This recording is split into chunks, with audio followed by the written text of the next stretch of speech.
way to escape, when in reality I'm choosing self-destruction. Whatever I had left, it was gone. The purpose of the industry is to get you to What? play to extinction. And that means until all your money is gone. Why don't you have Instagram? Because I doom scroll too much. That's true. I've been thinking about getting rid of Instagram. I got rid of it because I literally go for just coffee doom with my scroll two on good it. friends and we talk about the world. Your morning routine just got better. CBS Mornings. I wonder if I can make anytime you want, anywhere you Reels go, from with the 48 Hours podcast. Real crimes, probably. real lives, real justice. There's some We're kinda questions that doing have to be story. asked and need to be answered. Listen to 48 Hours on Apple Podcasts. I don't think I can. An original documentary from CBS Reports. Imagine yourself Maybe in I'll just Manhattan download with no what's it called police, really no quickly. army, no mayor. The people of Instagram? Haiti stare Yeah. down poverty, corruption, natural disasters, and violence.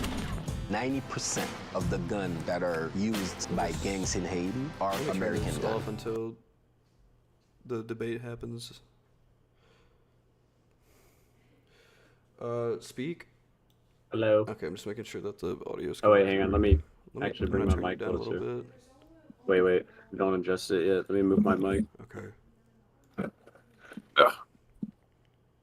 All right. Hello. Talk more. Hello. Yes. Hi, a Brady. little loud. All right. Talk again. Hello. Too quiet. Hello. Hi. What's up? All right. Now try. Hello. All right. Perfect. We want to be on the same. What's it called? Yeah. It's about the same level. I love mixing audio. It's my favoriteest thing to do in editing. Yeah. Trying so hard not to watch the Majority Report coverage. No, we're the Majority Report coverage now. It's like All Might whenever the stars like pass down. Sure. Bro doesn't know what I'm talking about. Yes, sure. Save my login info. Alright, let's do a little talkie.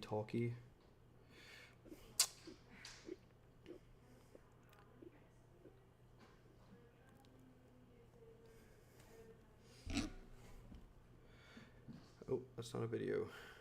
It was 8K.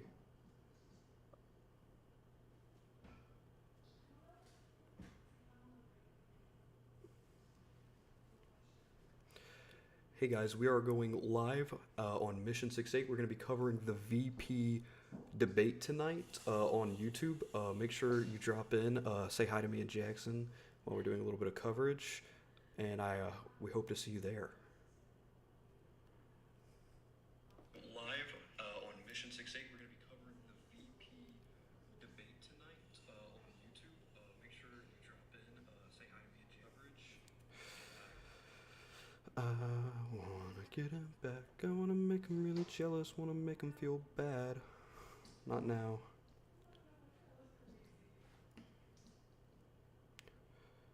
So I guess I really miss him and it makes me real sad. I want some. Hey guys, we are going live. Oh. Alright, now we wait.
The vice presidential candidates there. Tim Walz standing a lone man behind his lectern.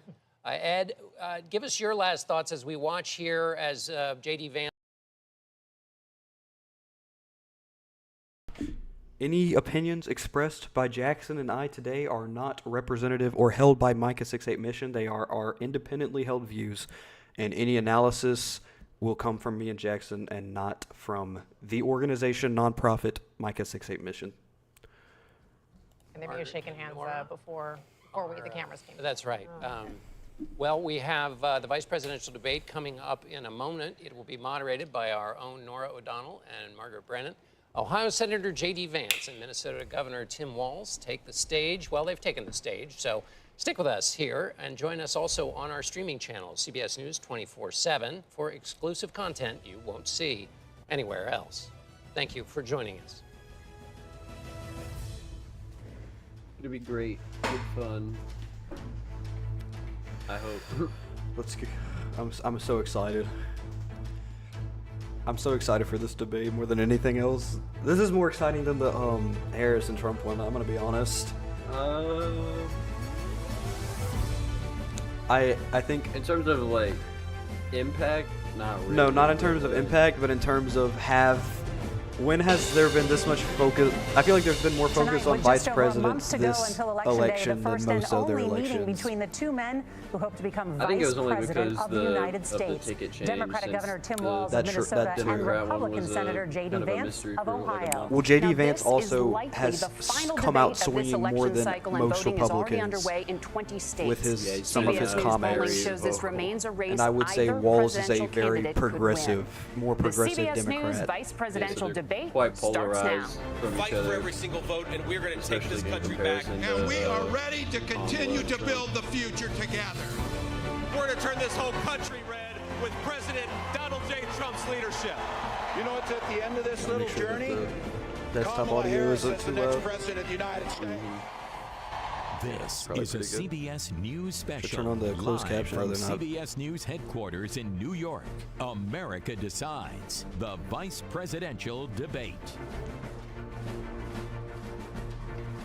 Good evening, I'm Norah O'Donnell, and thank you for joining us for tonight's CBS News Vice Presidential Debate. We want to welcome our viewers on CBS, on other networks here in the U.S.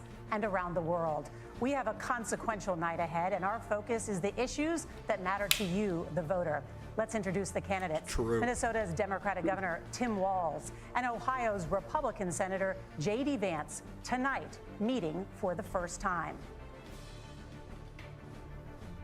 They've never met.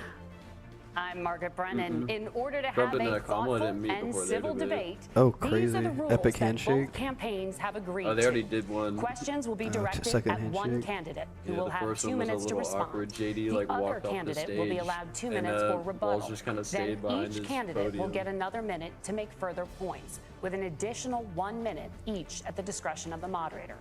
The primary role of the moderators It looked is like to he, didn't have a facilitate the pen or debate something. between He, the like, went up to candidates, the- These are enforce the the rules, moderators. and provide Are these the candidates moderators? with the opportunity Yeah. to fact-check claims made by each other.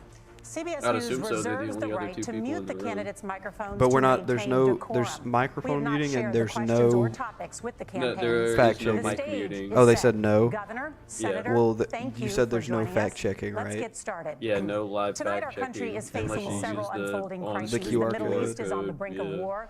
Americans one's are gonna suffering do from the that. catastrophic No. impact of Hurricane Helene. Should we do it? And now a labor strike as What, try 25,000 and do dock it real workers time? from Maine to Texas are picketing. no. We're going to begin You don't tonight think with we the should Middle East. Margaret. Use the QR Thank code you, Nora. fact checker. Earlier I mean, today, Iran launched go. its largest attack yet on Israel, but that attack failed, thanks to joint U.S. and Israeli defensive action. President what I Biden said. has deployed more than pull up 40,000 Israel U.S. immediately. military personnel and assets Is this to the that first region question? over Yeah. the past Cr- year that's to try crazy. to prevent a regional war. Iran is weakened, but the U.S. still considers it the largest state sponsor of terrorism in the world, and it has drastically Time to finally hear reduced what Walz the has to time say it on would take foreign to develop a policy. nuclear weapon. It is down now to 1 or 2 weeks' time. Governor Walz, if you were the final voice in the Situation Room, would you support or oppose a preemptive strike by Israel on Iran. You have 2 minutes. Oh my Thank you, God. and thank you for those joining at home tonight. Let's keep in mind where this started. October 7th, Hamas terrorists my massacred God. over 1,400 Israelis. Hang on, give him a second. Iran, I know he said where it started, but give him a Israel's ability second. to be able to defend itself is absolutely fundamental. Getting its hostages back, fundamental, and ending the humanitarian crisis in Gaza. But the expansion of Israel and its proxies is an absolute fundamental necessity for the United States to have the steady leadership there. You saw it experienced today, where along with our Israeli partners and our coalition, able to stop the incoming attack.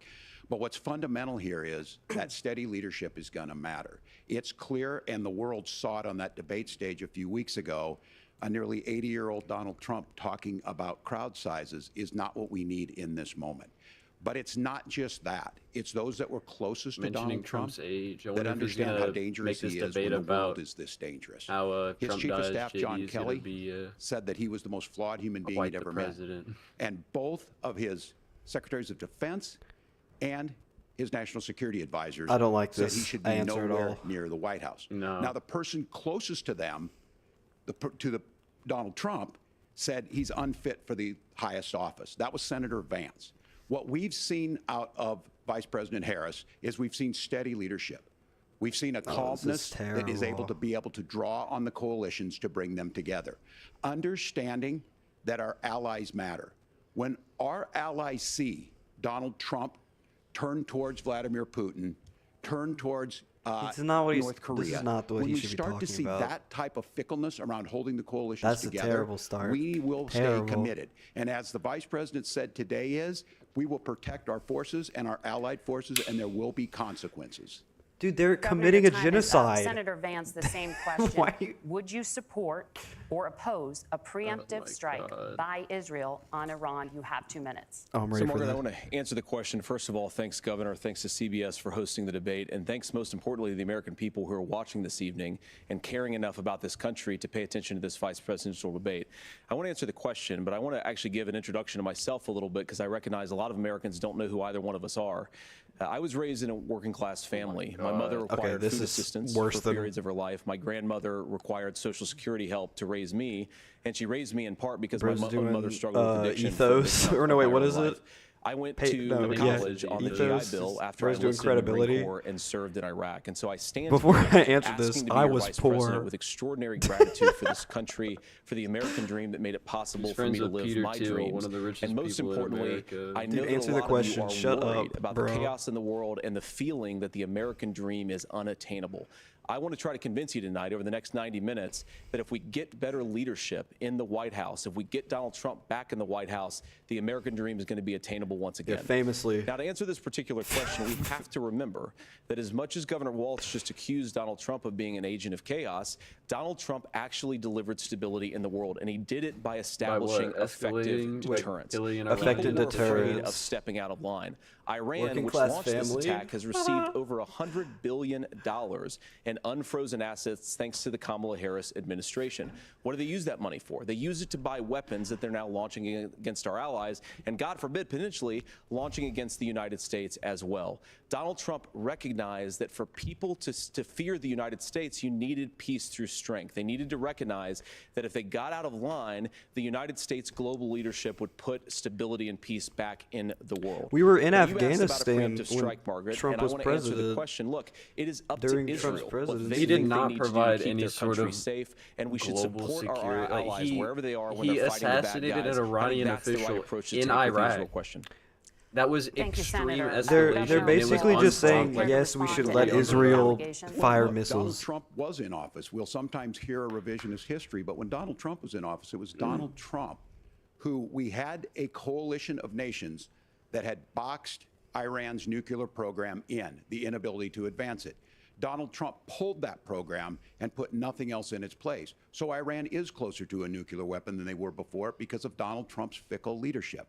And when Iran shot down an American aircraft in international airspace, Donald Trump tweeted, because that's the standard diplomacy of Donald Trump. And when Iranian missiles did fall near U.S. troops and they received traumatic brain injuries, Donald Trump wrote it off as headaches. Look, our allies understand that Donald Trump is fickle. He will go to whoever has the most flattery or where it makes sense to him. Steady leadership like you witnessed today, like you witnessed in April. Both Iranian attacks were repelled. Our coalition is strong, and we need the steady leadership that Kamala Harris is providing. Senator Vance, the U.S. did have a diplomatic deal with Iran to All right, temporarily change pause the parts of its topic. nuclear program, and President Trump did exit that deal. I really hope this He is the only recently foreign said, policy just 5 questions days tonight. The rest ago, of it's the U.S. must now domestic. make a diplomatic deal with Iran because the consequences are impossible.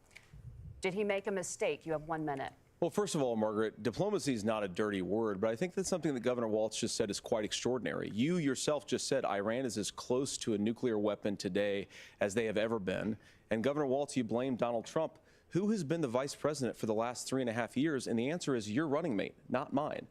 Donald Trump consistently made the world more secure. Now, we talk about what the sequence of events that led us to where we are right now, and you can't ignore October the 7th, which I appreciate Governor Walz bringing up. I don't want to talk about but this. when did Iran and Hamas and their proxies attack Israel? This is gonna make me mad. It was during the Yeah, administration I of can't. Kamala I'm- Harris. So that's why I'm Governor dead Walz can silent right criticize now. I Donald can't Trump's with tweets, this. but effective, smart diplomacy and peace through strength is how you bring They're both stability just back to a very pro-Israel. broken world. They're Donald Trump has saying the already same done it thing. once before. Ask yourself at home. And of course, JD's gonna come out on was the top last time? because I'm 40 years old. When was the last time that an American God. president didn't have a major conflict break out? The AIPAC. only answer is during the 4 years that Donald Trump was president.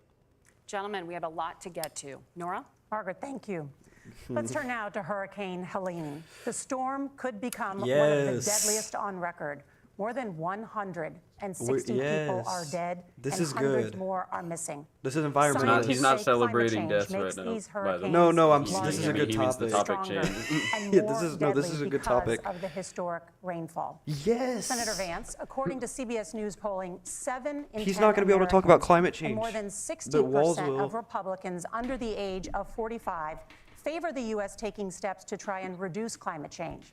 Senator, what responsibility would the Trump administration have to try your and policy reduce position is to the deny impact of science? climate change? I'll give you 2 minutes. Oh my Sure. God. So first of all, let's start with the hurricane because it's an unbelievable, unspeakable human tragedy. I just saw today actually a photograph of 2 grandparents on a roof with a 6-year-old child, and it was the last photograph ever taken of them because the roof collapsed and those innocent people lost their lives. Yeah, And you I'm sound sure so Governor Walz sorry. joins me in saying our hearts go out to those innocent people, our prayers go out to them, and we want as robust and aggressive as a federal response as we can get to save as many lives as possible, and then of course afterwards to help the people in those communities rebuild. I mean, these are communities that I love. Some of them I know very personally in Appalachia, all across the Southeast. They need their government to do their His job, time in and I Appalachia was commit only, that like, when Donald Trump is president summer again, the vacations. government will put the He did not citizens live of this there. He country did not first when they grow suffer up from a in those disaster. And Nora, you communities. asked about climate He change. I think despises this those is a very important communities. issue. Look, a lot of people are justifiably worried about all these crazy weather patterns. I think it's important for us, first of all, to say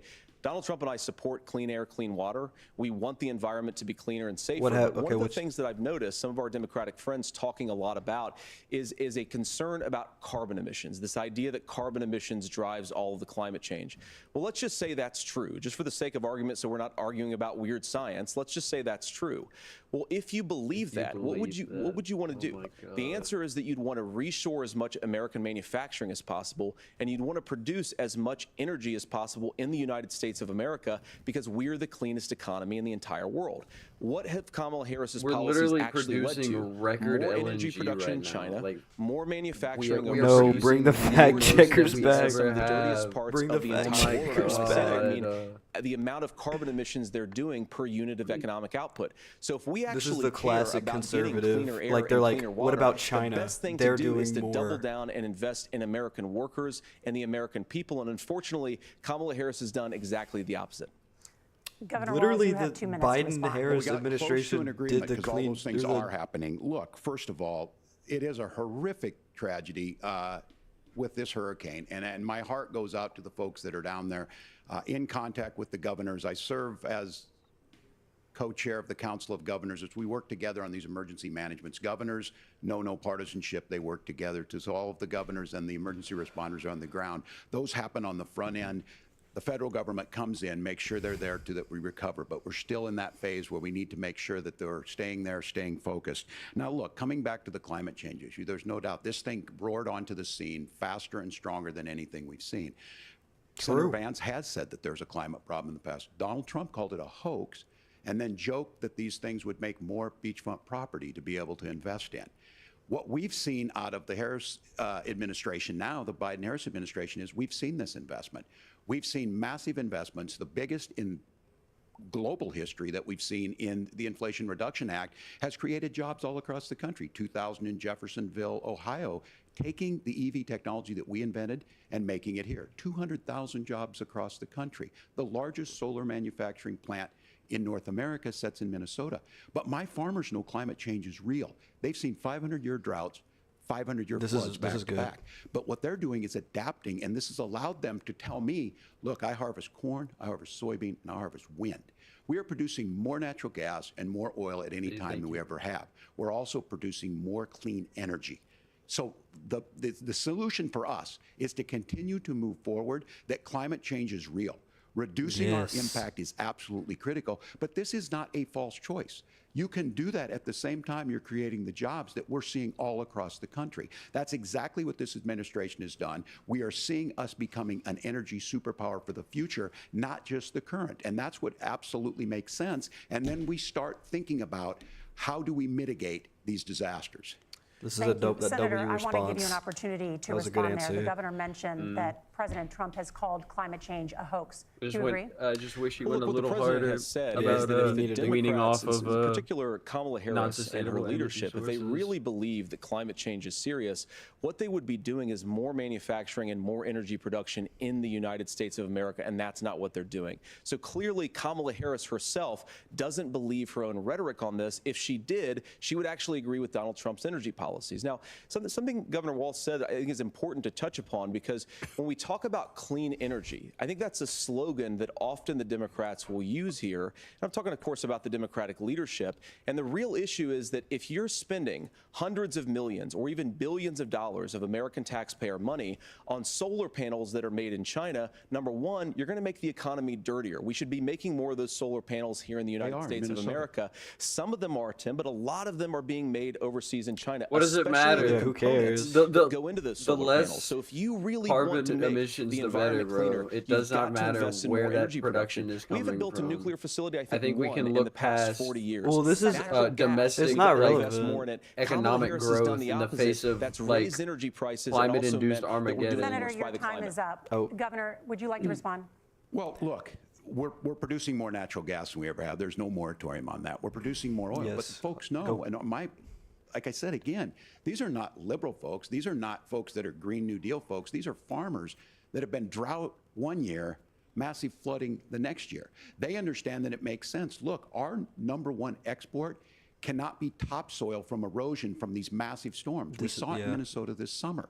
He's cooking. And thinking about how do we respond to that, we're thinking ahead on this. And what Kamala Harris has been able to do in Minnesota, we're starting to weatherproof some of these things. The infrastructure law that was passed did that last allows us to think episode. about mitigation in the future. How do we make sure that we're protecting by burying our power lines? How do we make sure that we're protecting lakefronts and things that we're seeing more and more of? But to call it a hoax and to take the oil company executives to Mar-a-Lago, say, give me money for my campaign and I'll let you do whatever you want. We can be smarter about that, and an all-above energy policy is exactly what she's doing, creating those jobs right here. Governor, your time is up. The overwhelming consensus among scientists is that the Earth's climate is warming at an unprecedented rate. Margaret? Thank you, Nora. We're going to turn now to immigration. I guess The they're crisis doing, at the like, U.S.-Mexico light border afterwards. consistently ranks as one of the top JD actually issues was. I for think he American knows that he voters. can't like be Senator super Vance, conservative your on campaign that. is pledging I think to carry too many out people the care largest about climate mass change. deportation plan in American history. Oh, this was good. Use Right the after US a military to do humongous so. disaster. Could you be more Directly the specific about consequence. exactly how this will This work? one's gonna be good. For example, would you deport parents who have entered the U.S. illegally and separate them from any of their Oh my children God. who were born on U.S. soil? You have 2 minutes. So first of all, Margaret, before we talk about deportations, we have to stop the bleeding. We have a historic immigration crisis because Kamala Harris started and said that she wanted to undo all of Donald Trump's border policies. 94 executive orders suspending deportations, decriminalizing illegal aliens, massively increasing the asylum fraud that exists in our system. That has opened the floodgates. And what it's meant is that a lot of fentanyl is coming into our country. Oh my I had a mother God. who struggled with opioid addiction and has gotten clean.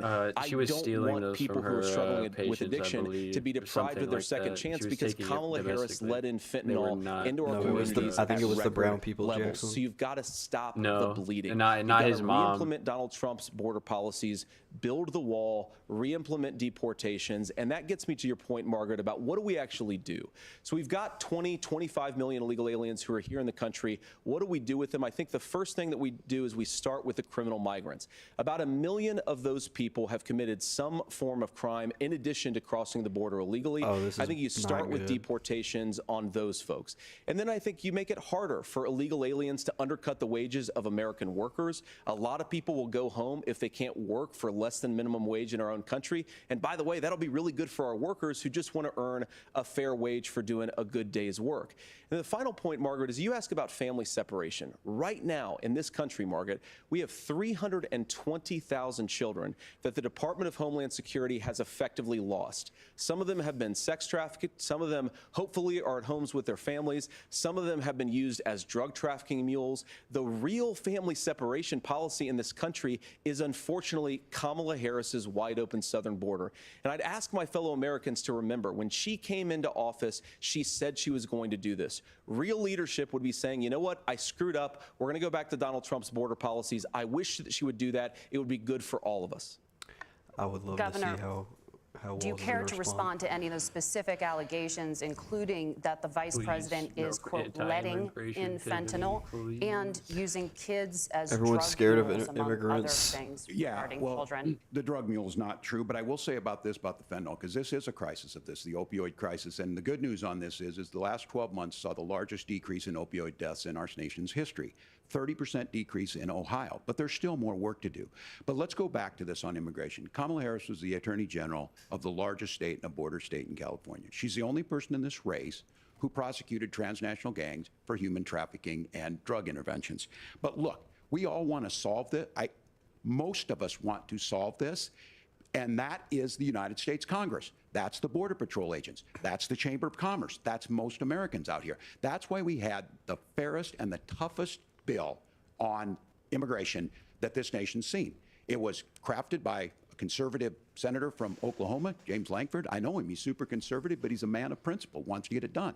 Democrats and Republicans worked on this piece of legislation. The Border Patrol said, this is what we need in here. These are the experts. And the Chamber of Commerce and the Wall Street Journal said, pass this thing. Kamala Harris helped get there. 1,500 new border Imagine agents. you're an immigrant watching Detection this right for now, bro. drugs. DOJ money to speed up these the adjudications on this, just what America wants. But as soon as I was getting ready to pass and actually tackle this, Donald Trump said no, told them to vote against it because it gives him a campaign issue. It gives him to, what would Donald Trump talk about if we actually did some of these things? And they need to be done by the legislature. You can't just do this through the executive branch.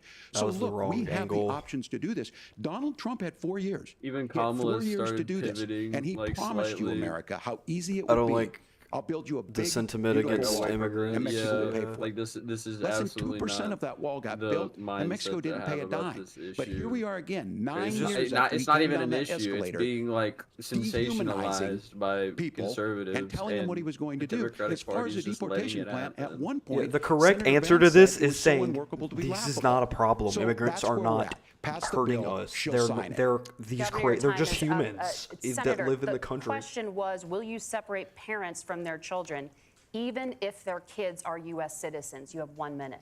Margaret, my point is that we already have massive child separations thanks to Kamala Harris's open border. And I didn't accuse Right, Kamala answer. Harris of inviting drug mules. I said that she enabled the Mexican drug cartels to operate freely in this country. And we know that they use children as drug mules. And it is a disgrace and it This is has just to stop. anti-immigrant. Like, Look, what I think about Tim normal said just people? doesn't pass the smell test. For 3 years, Who seek Kamala Harris asylum. went out You bragging want to kick them that she out? was going to undo Donald Trump's border policy. She did exactly he that. has literally we had a said that record he number wants of to illegal revoke the crossings. We had a record TPS, number of temporary fentanyl coming protected into our status country. of And now that she's running for president, or a few months before, legal she says that migrants somehow she because got he doesn't religion and cared a perceive lot them as about a piece of legal. legislation. The only thing that she did when she became the vice president, when she became the appointed border czar, was to undo 94 Donald Trump executive actions that opened the border. This problem is leading to massive problems in the United States of America. Parents who can't afford health care, schools that are overwhelmed. It's got to stop, and it will when Donald Trump is president again. Senator, your time is up. Governor, what about our CBS News polling, which does show that a majority of Americans, more than 50%, support mass deportations? That's why we fix this issue with a bill that is necessary. But the issue on this is what happens when you don't want to solve it. You demonize it. And we saw this. And Senator Vance, and it surprises me on this, talking about and saying, I will create stories to bring attention to this. That vilified a large number of people who were here legally in the community of Springfield. The Republican governor said, it's not true. Don't do it. There's consequences for this. There's consequences. We could come together. Senator Langford did it. We could come together and solve this if we didn't let Donald Trump continue to make it an issue. And the consequences in Springfield were the governor had to send state law enforcement to escort kindergartners to school. I believe Senator Vance wants to solve this, but by standing with Donald Trump and not working together to find a solution, it becomes a talking point. And when it becomes a talking point like this, we dehumanize and villainize other human beings. Okay. Governor, your time is up. Senator, I'll give you 1 minute, but let me just ask you the question first.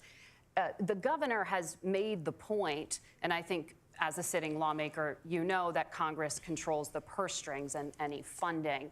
So you have said repeatedly that Donald Trump would, through executive action, solve this. Do you disagree that Congress controls the purse strings and would need to support many of the changes that you would actually want to implement? I know, that's such a terrible question. The southern border is just empowering law enforcement to do their job. I've been to the southern border more than our border czar Kamala Harris has been, and it's actually heartbreaking because the Border Patrol agents, they just want to be empowered to do their job. Of course, additional resources would help, but most of this is about the president and the vice president empowering our law enforcement to say, if you try to come across the border illegally, you've got to stay in Mexico, you've got to go back through proper channels.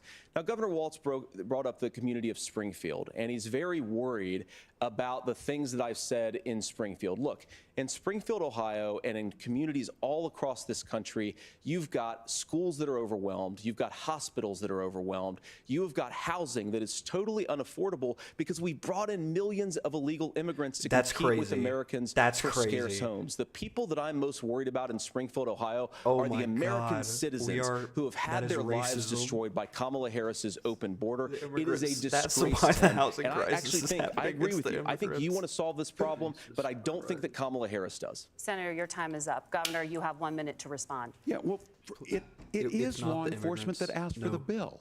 They helped craft it. They're the ones that supported it. That's because they know we need to do this. Look, this issue of continuing to bring this up, of not dealing with it, of blaming migrants for everything. Okay. On housing, we could talk a little bit about Wall Street speculators buying up housing and making them less affordable, but it becomes a blame. Look, this bill also harder than that. gives the money necessary to adjudicate. I agree. It should not take 7 years for an asylum claim to be done. This bill gets it done in 90 days.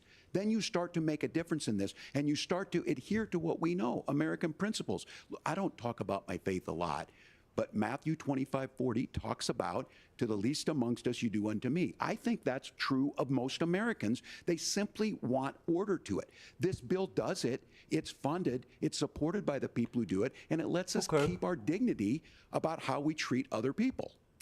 Thank you, Governor. And just to clarify for our viewers, Springfield, Ohio does have a large number of Haitian migrants who have legal status temporary protected Well, status. Margaret, but Thank you, no, Senator. We have no, so much folks. to get to. But I think it's but important they're We're going to turn they're now to the patient. economy. Thank Margaret, you. the rules were that The you guys weren't economy, going to we're- fact check, and since you're fact checking me, I think it's Sorry. important to I was say like what's actually 90% going sure on. my door was So there's an locked. application called the Guess CBP not. One app, where you can go on as an illegal migrant, apply for asylum or apply for parole, and be granted legal status at the wave of a Bro's Kamala mad. Harris open border wand.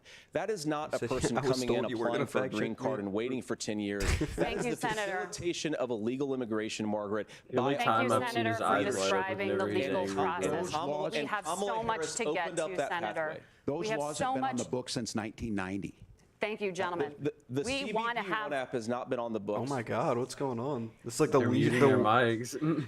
Gentlemen, the Oh audience my can't hear you because your God. mics are cut. you We have so serious? much Did that we just want to get to. happen? Thank you for Real? explaining the legal no process. way. Nora? Thank you, Margaret.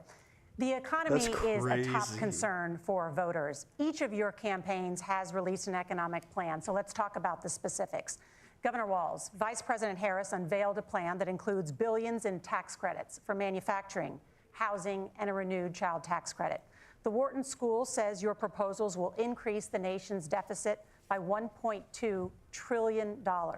How would you pay for that without ballooning the deficit? Governor, I'll give you 2 minutes. Yeah, thank you. And Kamala Harris and I do believe in the middle class because that's where we come from. We both grew up in that. We understand. So those of you out there listening tonight, you're hearing a lot of stuff back and forth, and it's good. It's healthy. That's what this is supposed to happen.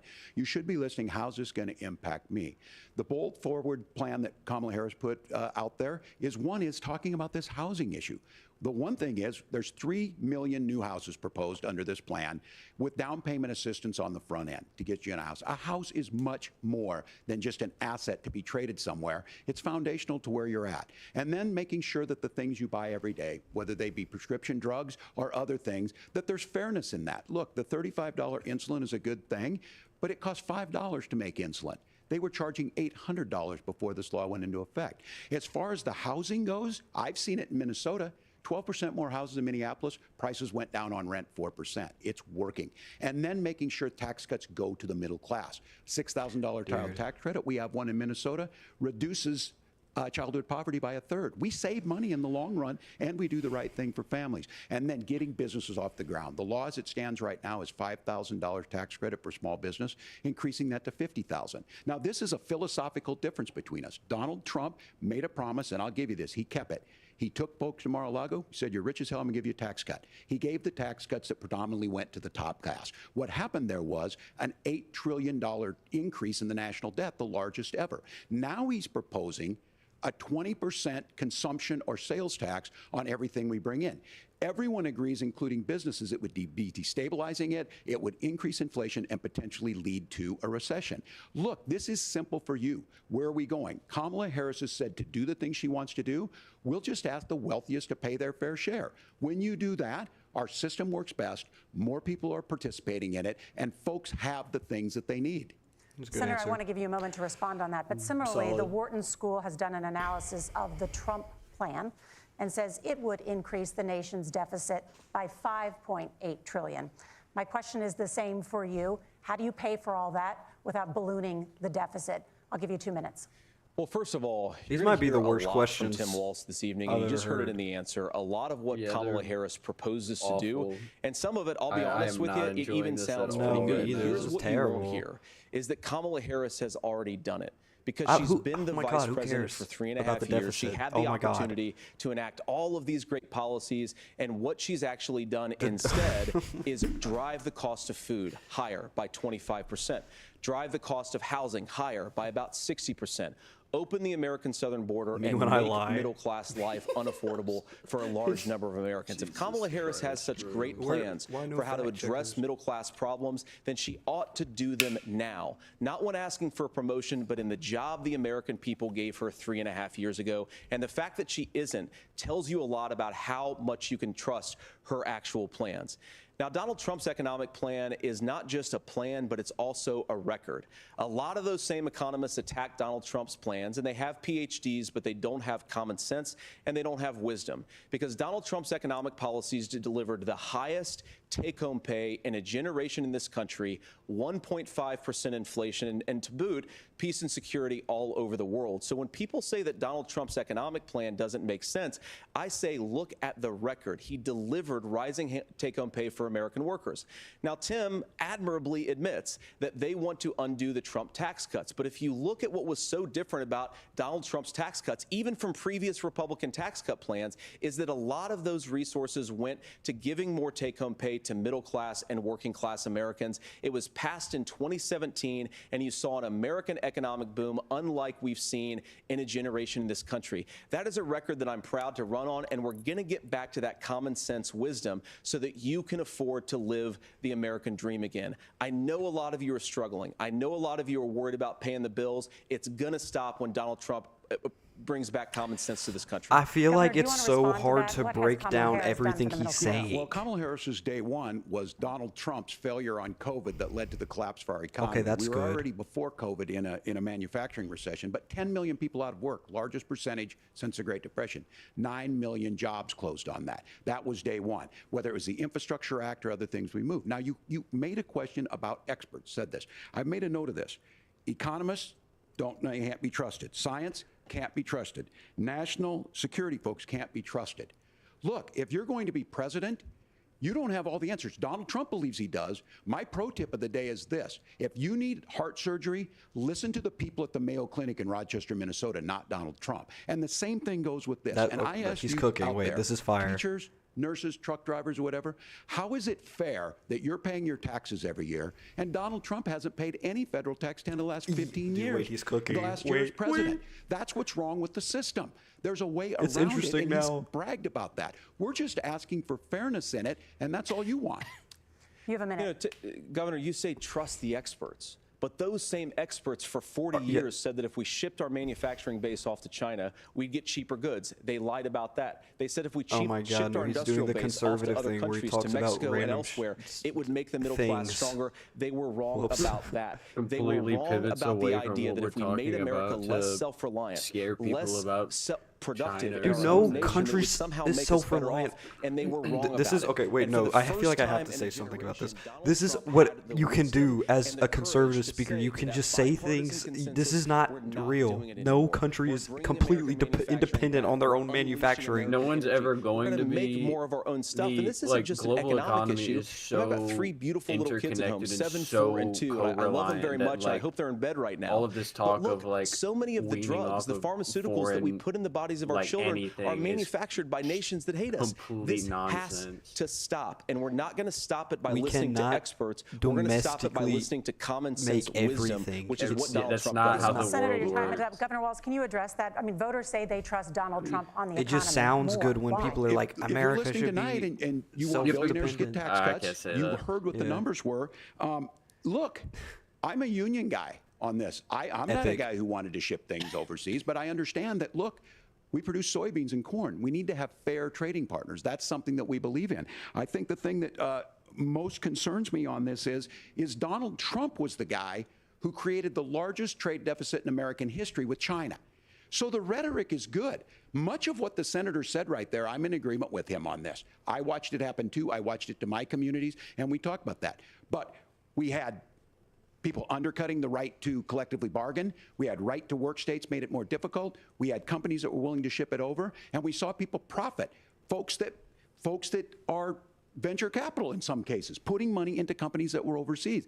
We're in agreement that we bring those home. The issue is Donald Trump is talking about it. Kamala Harris has a record, 250,000 more manufacturing jobs just out of the IRA. May I respond to that? Yes. So appreciate that. So if you notice, what Governor Walz just did is he said, first of all, Donald Trump has to listen to the experts.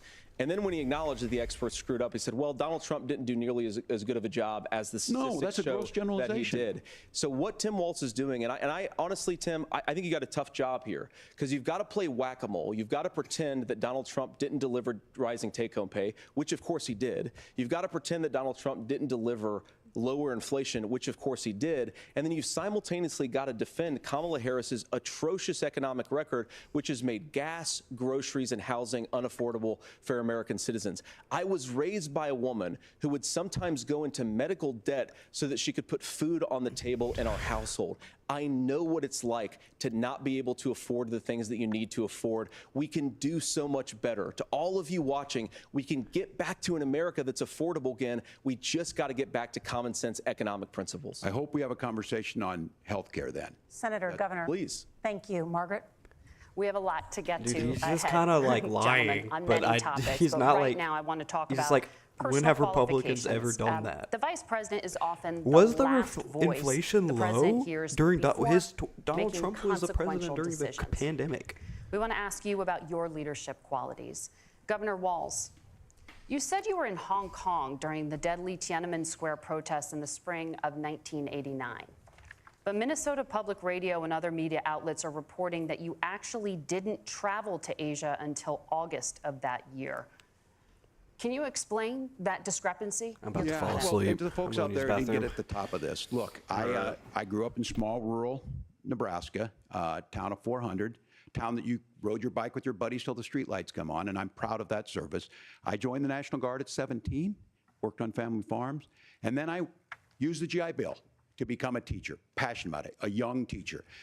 My first year out, I got the opportunity in the summer of '89 to travel to China. 35 years ago, to be able to do that. I came back home and then started a program to take young people there. We would take basketball teams, we would take baseball teams, we would take dancers, and we would go back and forth to China. The issue for that was to try and learn. Now look, my community knows who I am. They saw where I was at. Look, I will be the first to tell you, I have poured my heart into my community. I've tried to do the best I can, but I've not been perfect. And I'm a knucklehead at times, but it's always been about that. Those same people elected me to Congress for 12 years. And in Congress, I was one of the most bipartisan people, working on things like farm bills that we got done, working on veterans benefits. And then the people of Minnesota were able to elect me to governor twice. So look, my commitment has been from the beginning to make sure that I'm there for the people, to make sure that I get this right. I will say more than anything, many times I will talk a lot, I will get caught up in the rhetoric, but being there, the impact it made, the difference it made in my life, I learned a lot about China. I hear the critiques of this. I would make the case that Donald Trump should have come on one of those trips with us. I guarantee you he wouldn't be praising Xi Jinping about COVID, and I guarantee you he wouldn't start a trade war that he ends up losing. So this is about trying to understand the world. It's about trying to do the best you can for your community, and then it's putting yourself out there and letting your folks understand what it is. My commitment, whether it be through teaching, which I was good at, or whether it was being a good soldier or was being a good member of Congress, those are the things that I think are the values that people care about. Governor, just to follow up on that, the question was, can you explain the discrepancy? All I said on this was I got there that summer and misspoke on this. So I will just, that's what I've said. So I was in Hong Kong and China during the democracy protest. When he was in China. From that, I learned a lot of what needed to be in governance. I'd like to talk about policies, not a... Thank you, Governor. Yeah, did he lie about Senator going to China? Vance, I don't care. in 2016, you called your running mate Donald Trump debate? unfit for the nation's highest office. This is the and problem you with said American he could be politics. America's Hitler. I know you've been asked many times, and you've said you regret those comments and explained you then voted for Donald Trump in 2020. But the Washington Post reported new messages last week in which you also disparaged Trump's economic record while he was president, writing to someone in 2020, quote, Trump thoroughly failed to deliver his economic populism. I mean, I guess, You're now his running if mate, anything, and those you've shifted questions many are of a your nice policy stances to juxtaposition of align just how with his. crooked J.D. Vance If you become is. vice president, Because his question why is should about, Americans hey, why do trust you that hate you the will guy you're give running Donald with? Trump the Walz advice is just, he hey, needs to you said hear, you were here, but you and weren't. not just the advice he wants to hear? You have 2 minutes. Well, first of all, Margaret, because I've always been open. And sometimes, of course, I've disagreed with the president, but I've also been extremely open about the fact that I was wrong about Donald Trump. I was wrong, first of all, because I believed some of the media stories that turned out to be dishonest fabrications of his record. But most importantly, Donald Trump delivered for the American people. Better about rising wages, rising take-home pay, an economy that worked for normal Americans, a secure southern border, a lot of things, frankly, that I didn't think he'd be able to deliver on. And yeah, when you screw up, when you misspeak, when you get something wrong and you change your mind, you ought to be honest with the American debate. I don't people even about it. want to One of the finish reasons, this Margaret, debate. why I I've kind of done want to so stop many interviews is because I think it's important to actually explain to the American people I'm where I just come like, down on the issues and what changed. Now, you This pointed is out the terrible. messages from This is 2020. so bad. Margaret, I've been extremely consistent. Maybe I the think there were a questions will lot get of better, things that we though. could have done better It's in the only Trump halfway administration in the through. first round if Congress was doing its job. I strongly believe, and I've been a United States Senator, that Congress is not just a high-class debating society. It's not just a forum for senators and congressmen to whine about problems. It's a forum to govern. So there were a lot of things on the border, on tariffs, for example, where I think that we could have done so much more if the Republican Congress and the Democrats in Congress had been a little bit better about how they govern the country. They were so obsessed with impeaching Donald Trump, they couldn't actually govern. And I want to talk about this tariff issue in particular, Margaret, because Tim just accused this of being a national sales tax. Look, the one thing, and you're probably surprised to hear me praising Joe Biden, but the one thing that Joe Biden did is he continued some of the Trump tariffs that protected American manufacturing jobs. And it's the one issue, the most pro-worker part of the Biden administration. It's the one issue where Kamala Harris has run away from Joe Biden's record. Think about this. If you're trying to employ slave laborers in China at $3 a day, you're going to do that and undercut the wages of American workers unless our country stands up for itself and says you're not accessing our markets unless you're paying middle-class Americans a fair wage. Said about Donald Senator, Trump your in time is 2020. up. That's the Thank you. pressing issues Now to the in this issue of country right reproductive now. rights. Okay, Governor Walz, wait. after Roe versus Wade was overturned, you signed a bill into law that made Minnesota one of the least restrictive states in the nation when it comes to abortion. Former President Trump said in the last debate that you believe abortion, quote, in the 9th month is absolutely fine. Yes or no? Is that what you support? There's a right way to I'll give answer you 2 this. minutes. That's not what the bill says, but look, this issue is what's on everyone's mind. Donald Trump put this all into motion. He brags about how great it was that he put the judges in and overturned Roe versus Wade, 52 years of personal autonomy. And then he tells us, oh, we send it to the states. It's a beautiful thing. Amanda Zaworski would disagree with you on it's a beautiful thing. A young bride in Texas waiting for their child at 18 weeks.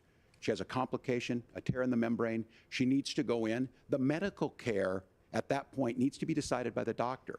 And that would have been an abortion. But in Texas, that would have put them in legal jeopardy. She went home, This is a good got angle. sepsis, nearly dies, and now she may have difficulty having children.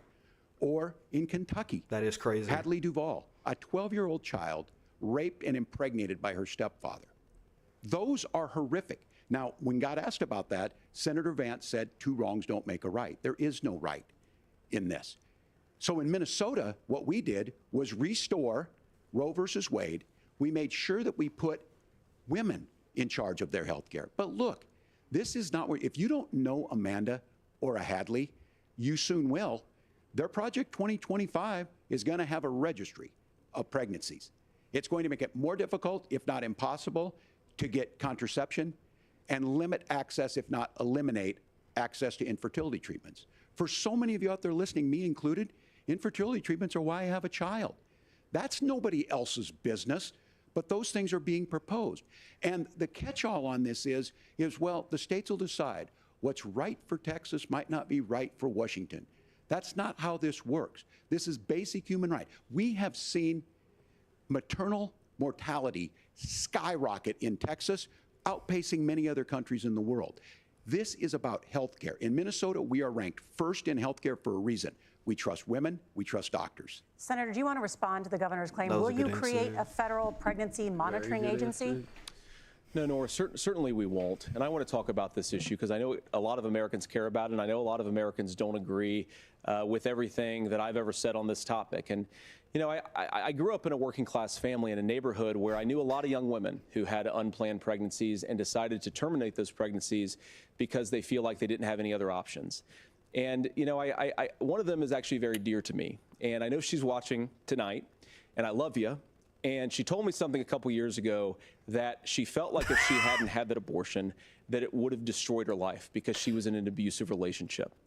And I think that what I take from that as a Republican who proudly wants to protect innocent life in this country, who proudly wants to protect the vulnerable, is that my party, we've got to do so much better of a job at earning the American people's trust back on this issue where they frankly just don't trust us. And I think that's one of the things that Donald Trump and I are endeavoring to do.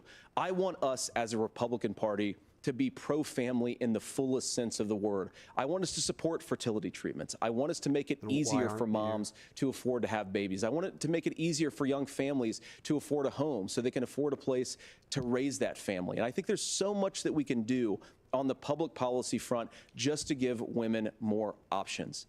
Now, of course, Donald Trump has been very clear that on the abortion policy specifically, that we have a big country and it's diverse. And California has a different viewpoint on this than Georgia has Arizona, and the proper way to handle this, as messy as democracy sometimes is to differences across the nation does make not these mean you're adding decisions, options. let the individual states make their abortion policy. And I think that's what makes the most sense in a very big, a very diverse, and let's be honest, sometimes a very, very messy and divided country.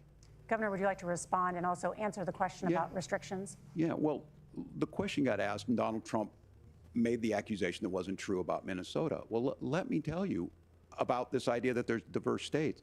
There's a young woman named Amber Thurman. She happened to be in Georgia, a restrictive state. Because of that, she had to travel a long distance to North Carolina to try and get her care. Amber Thurman died in that journey back and forth. The fact of the matter is, how can we as a nation say that your life and your rights, as basic as the right to control your own body, is determined on geography? Thank you. There's a very Jesus real Christ. chance None of these that Amber arguments Thurman work lived unless in Minnesota, you're she operating would be on the alive basis that you today. have to choose which That's state you why the live in. restoration of Roe versus Wade. And you When you don't- listen to Vice and President they Harris talk criminalize about going. this subject, and you He hear me should talk talk about it, how you hear us talking exactly the same. the Donald Trump 9-month is trying to abortions are figure not out how like to get the I political changed right my of this. mind. I They're agree like with a lot of what not Senator no Vance said abortion about at what's 9 happening. months His running mate, though, happens does because not, the and mom that's the changed her problem. mind. They're Governor, your always time is up. because Senator, of let me ask you about medical that. qualifications. You Yes. mentioned, it was, I Like, think, referring to a that's not national how ban. In the 9-month past, you abortion have works. supported a federal ban There shouldn't on be abortion restrictions after because at 15 any weeks. point during a In fact, pregnancy, you it said might if need to someone be can't avoided support because of the legislation mother, like you know, that, dying quote, or you are something. making the United States the most barbaric pro-abortion regime anywhere in the entire world. My question is, why have you changed your position? Well, Nora, first of all, I never supported a national ban. I did when I was running for Senate in 2022 talk about setting some minimum national standard. For example, we have a partial birth abortion ban in place in this country at the federal level. I don't think anybody's trying to get rid of that, or at least I hope not, though I know that Democrats have taken a very radical pro-abortion stance. But Nora, you know, one of the things that changed is in the state of Ohio, we had a referendum in 2023, and the people of Ohio voted overwhelmingly, by the way, against my position. And I think that what I learned from that, Nora, is that we've got to do a better job at winning back people's trust. So many young women would love to have families. So many young women also see an unplanned pregnancy as something that's going to destroy their livelihood, destroy their education, destroy their relationships. And we have got to earn people's trust back. And that's why Donald Trump and I are committed to pursuing pro-family policies, making yeah, no, literally, that's what it's coded is like he's saying we're losing the ability to like brainwash people into like we should brainwash like doing I'm going to nuclear respond family. on the pro-abortion piece of that. No, we're not. We're pro-women. We're pro-freedom to make your own choice. We know what the implications are to not be that. Women having miscarriages, women not getting the care, physicians feeling like they may be prosecuted for providing that care. The juxtaposition and here as is far as making insane. sure that Walz we're is just educating our children and advocating giving for them bodily options, autonomy. Minnesota's a Walz state is with one of just the lowest like, teen pregnancy well, rates. have they We understand considered that too. We starting know a that the family? options need to be available. Maybe- and we maybe make they that should true. want it. We also make it Like, we're this a top is, 3 like, state for the best place this to is raise breaking children. my brain, But these two like, things this to try and argument. say Like, I That's that can't- disgusting. we're pro-children, but we Like, don't like yeah. this, or you guys are pro-abortion, that's not the case at all. We are pro freedoms for women to make their choices. This is the and meme. we're going, Meme and when I'm Kamala watching Harris is two making the white case men talk to make about options for the children more decisions affordable, that a women are making. $6,000 child tax Yeah. credit. But we're not going to base that on the backs of making someone like Amber Thurman drive 600 miles to try and get health care. Senator? May I respond to that? First of all, Governor, I agree with you. Amber Thurman should still be alive, and there are a lot of people who should still be alive, and I certainly wish that she was. Too bad your policy and maybe killed her. Ruined her You're life, free to bro. disagree with me on this and explain this to me, but as I read the Minnesota law that you signed into law, the statute that you signed into law, it says that a doctor who presides over an abortion where the baby survives, the doctor is under no obligation to provide life-saving care to a baby who survives a botched late-term abortion. This is why that is, I think, whether you're pro-choice or pro-abortion, that is fundamentally barbaric, and that's It's why not I use that true. word, Nora, Oh is my because God. some of what we've seen. Do you want to force Catholic hospitals to perform abortions against their will? Because Kamala Harris has supported suing Catholic nuns to violate their freedom of conscience. We can giving be a big and diverse medical country where we procedure to a respect woman. people's freedom of conscience and make the country more pro-baby and pro-family. But please. Yes, Governor, please respond. Look, this is one where there's always something there. This is a very simple proposition. These are women's decisions to make about their healthcare decisions, and the physicians who know best when they need to do this. Trying to distort the way a law is written to try and make a point, that's not it at all. What was I wrong about, Governor? Please tell me, what was I wrong about? That is not the way the law is written. Look, I've given But how? I've given this advice on a lot of things, that getting involved, getting engaged, that's been misread, and it was fact-checked at the last debate. But the point on this is there's a continuation of these guys to try and tell women or to get involved. I use this line on this, just mind your own business on this. Things worked best when Roe versus Wade was in place. When we do a restoration of Roe, that works best. That doesn't preclude us from increasing funding for children. It doesn't increase us from making sure that once that child's born, like in Minnesota, they get meals, they get early childhood education, they get health care. So the hiding behind we're going to do all these other things when you're not proposing them in your budget, Kamala Harris is proposing them. She's proposing all those things to make life easier for families. I asked a specific question, Governor. You gave me a slogan as a response. It's not the case. It's not true. That's not what the law says. So they fact-checked it with President Trump. Gentlemen, there's a lot to discuss. We have to move on, and we're going to be right back with much more of the CBS News vice presidential debate in just a moment. Well, the problem is that when they say that doctors just spawn kill babies, that's not what happens. That is murder, and it is illegal. What happens is when they say that they're not providing babies life care when they're born, it's typically, or actually not typically, it's whenever the baby is born. Exclusively. They only do this. They only do this when babies are born and they are going to die for birth defects, any other vast amount of reasons, and they're like, look, there's nothing we can do to medically intervene to save this baby. They still give it painkillers, they still give it oxygen, they just don't try to keep the baby alive because it is going to die. It's physically impossible for that child to And sustain Republicans life. take stories like that and they're like, they are holding a gun to the woman's vagina, and when they have a baby, they shoot it. That's not ever, that never happens. That's just not true. And the reason why abortion needs to be an option up to 9 months is not so some random teenager who got knocked up can start pushing and go, actually, I changed my mind. Also, never happens. It's so that if there is any medical complications in which a abortion, which is a medical procedure, is required, it is available. It can be carried out. Yeah. It is insane that people are thinking that people are using 9-month abortions as birth control. No one, that is not happening. That's crazy to think that. Like a screenplay, something straight out of Hollywood. But it's not fiction. I agree. It's Water. 48 hours. Water. Human remains found this week. 4 families shattered. Other than everything else, I would say there needs to certainly be fact checks. Yeah, it's like completely ridiculous. It's something this important does not have like they are literally choosing like sensational moments between the candidates over providing a factual discussion of ideas and policies, and that is disgraceful. If anything, like politics aside for a second, this is just an example of the complete and utter failure and disservice that legacy media like does for the people that it provides its service to, if you can even call it a service at this point. It's just they're sensationalizing and turning matters of national importance into ratings. Like, that is a complete and utter disgrace, and I can't stop thinking about that. How so much of this political division and sensationalism is quite literally just a result of legacy media using it in their business model. That's disgusting. Not only that, but the topic, like, besides like just their personal topics that are like hot topics, it's literally like questions that aren't relevant to. Well, first of all, neither candidate is good on foreign affairs. Both of them had terrible answers for Israel, and they go on to talk about stuff like the deficit, the national debt, as if like that's the biggest issue for Americans right now. Like, we're not sending billions of dollars overseas.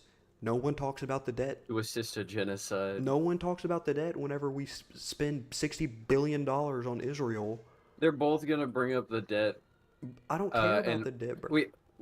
It was $40 billion was the aid package passed like a month ago to Israel? And then no one's like, what about the national debt? Well, I don't see anyone talking about the national debt whenever it comes to funding Israel. Whenever we want to do okay, hang on. I just gotta say this very quick. Hurry I up. swear to God, do not even attempt to label us as anti-Semitic right now. I am not going to. I don't think anyone's going to do that. Those red flag Just in gun laws case. and legislation to ban certain semi-automatic rifles, including AR-15s. So let me ask you, earlier this year, for the first time, the parents of a school shooter were convicted of involuntary manslaughter and sentenced to 10 years in prison. Do you think holding parents responsible could curb mass shootings? I'll give you 2 minutes. Yeah, well, Nora, on that particular case, I don't know the full details, but I certainly trust local law enforcement and local authorities to make those decisions. I think in some cases the answer is going to be yes, and in some cases the answer is going to be no. And the details really matter here, of course. For example, if a kid steals a gun, that's going to be different than if a parent hands over a gun knowing that their kid is potentially dangerous. But look, I want to just sort of speak as a father of 3 beautiful little kids, and our oldest is now in 2nd grade. And like a lot of parents, we send our kids to school with such hope and such joy and such pride at their little faces on the first day of school. And we know, unfortunately, that a lot of kids are going to experience this terrible epidemic of gun violence. And of course, our hearts go out to the families that are affected by this terrible stuff. And we do have to do better. And I think that Governor Walz and I actually probably agree that we need to do better on this. The question is just, how do we actually do it? Now, here's something that really bothers me and worries me about this epidemic of violence. The gross majority, close to 90% in some of the statistics I've seen, of the gun violence in this country is committed with illegally obtained firearms. And while we're on that topic, we know that thanks to Kamala Harris's open border, we've seen a massive influx in the number of illegal guns run by the Mexican drug cartel. So that number, the amount of illegal guns in our country is higher today than it was 3.5 years ago. But what do we do about the schools? What do we do to protect our kids? And I think the answer is, and I say this not loving the answer, because I don't want my kids to go to school in a school that feels unsafe or where there are visible signs of security. But I unfortunately think that we have to increase security in our schools. We have to make the doors lock better. We have to make the doors stronger. We've got to make the windows stronger. And of course, we've got to increase school resource officers, because the idea that we can magically wave a wand and take guns out of the hands of bad guys, it just doesn't fit with recent experience. So we've got to make our schools safer. And I think we've got to have some common sense bipartisan solutions for how to do that. Governor, you have 2 minutes. Well, I think all the parents watching tonight, this is your biggest nightmare. Look, I got a 17-year-old, and he witnessed a shooting at a community center playing volleyball. Those things don't leave you. As a member of Congress, I sat in my office surrounded by dozens of the Sandy Hook parents, and they were looking at my 7-year-old picture on the wall. Their 7-year-old were dead, and they were asking us to do something. And look, I'm a hunter. I own firearms. The vice president is. We understand that the Second Amendment is there, but our first responsibility is to our kids to figure this out. In Minnesota, we've enacted enhanced red flag laws, enhanced background checks, and we can start to get data. But here's the problem. If we really want to solve this, we've got folks that won't allow research to be even done on gun violence.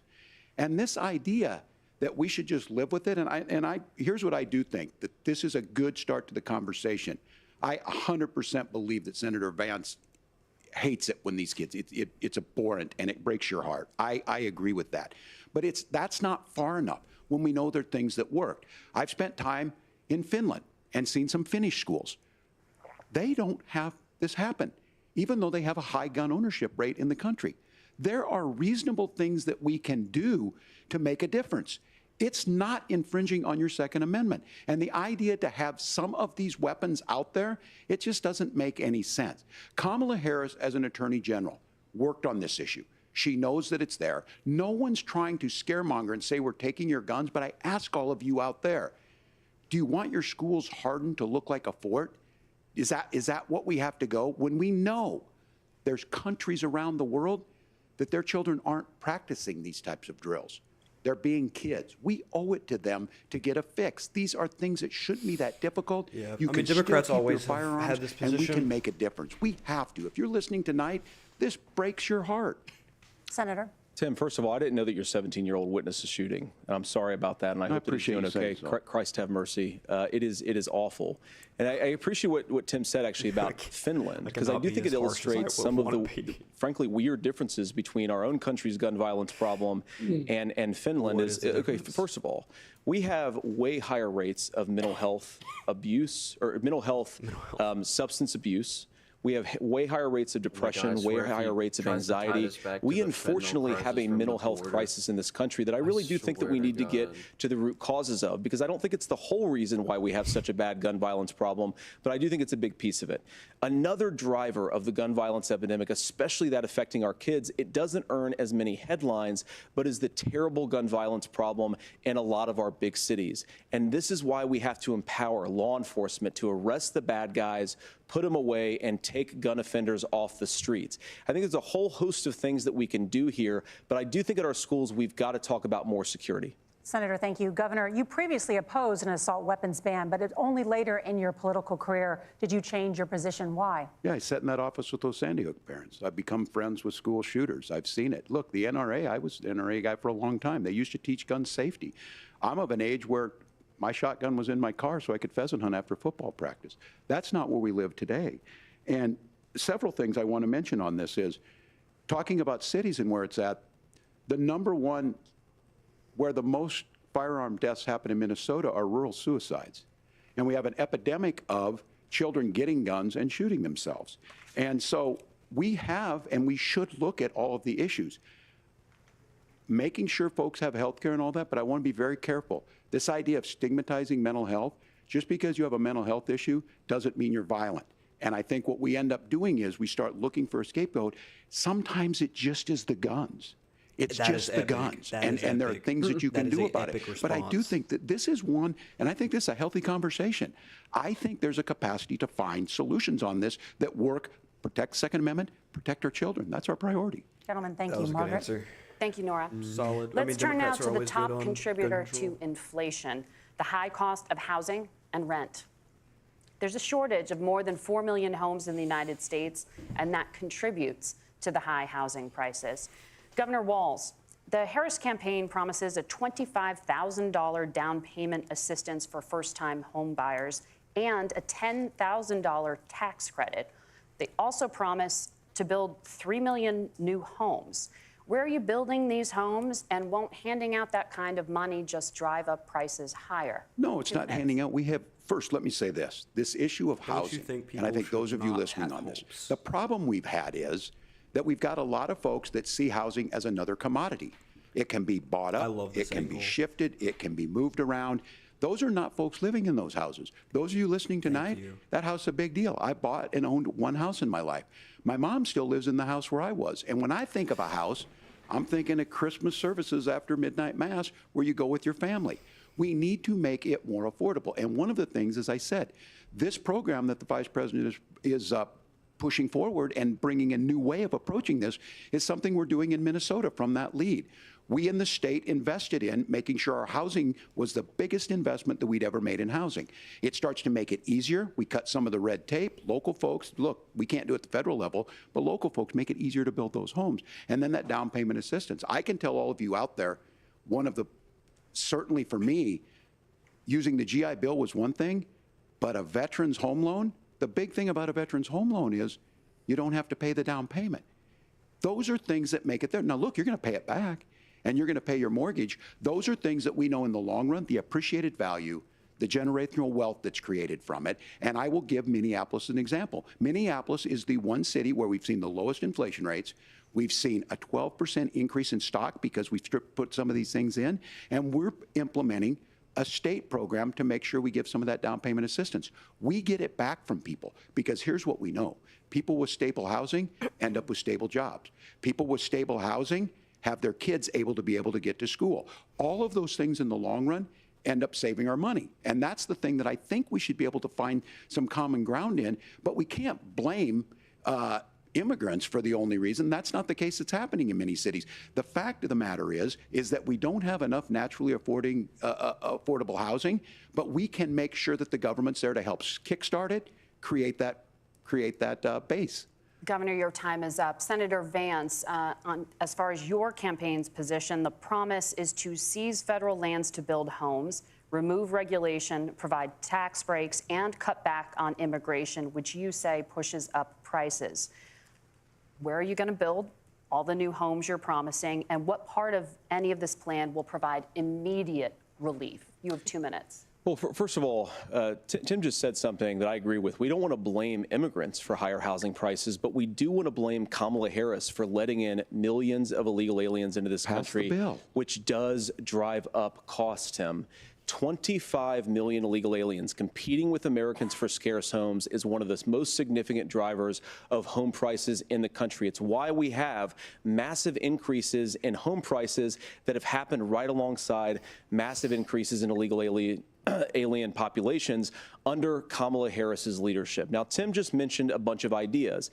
Now, some of those ideas I actually think are halfway decent, and some of them I disagree with. But the most important thing here is Kamala Harris is not running as a newcomer to politics. She is the sitting vice president. If she wants to enact all of these policies to make housing more affordable, I invite her to use the office that the American people already gave her, not sit around and campaign and do nothing while Americans find the American dream of homeownership completely unaffordable. Now, you asked, Margaret, what would immediately change the equation for American citizens? If you lower energy prices, as Donald Trump says, drill, baby, drill, one of the biggest drivers of housing costs aside from illegal immigration is, think about it. If a truck driver's paying 40% more for diesel, then the lumber he's delivering to the job site to build the house is also going to become a lot more expensive. If we open up American energy, you will get immediate pricing relief for American citizens, not, by the way, just in housing, but in a whole host of other economic goods, too. Well, also Senator Vance, you still have 23 seconds there. Do you want to answer where? Governor, we will get to you in a moment. But, Senator, where are you going to seize the federal lands? Can you clarify? Well, what Donald Trump has said is we have a lot of federal lands that aren't being used for anything. They're not being used for national parks. They're not being used, and they could be places where we build a lot of housing. And I do think that we should be opening up building in this country. We have a lot of land that could be used. We have a lot of Americans that need homes. We should be kicking out illegal immigrants who are competing for those homes, and we should be building more homes for the American citizens who deserve to be here. Senator, your time is up.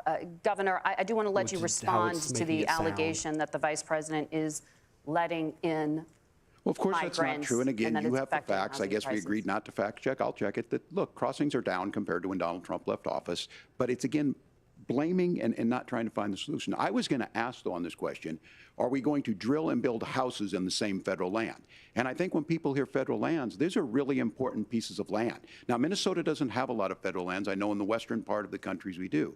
There's not a lot of federal lands in and around Minneapolis, for example. So the issue is I don't understand the federal lands issue unless we see this, and I worry about this as someone who cares deeply about our national parks and our federal lands. Look, Minnesota, we protect these things. We've got about 20% of the world's fresh water. These lands protect. They're there for a reason. They belong to all of us. But again, this is when you view housing and you view these things as commodities. Like, there's a chance to make money here. Let's take this federal land and let's sell it to people for that. I think there's better ways to do this. We've seen it in Minnesota. We're able to refurbish some of these houses. We're able to make some investments. That gets people in. And I'm still on the fact on this.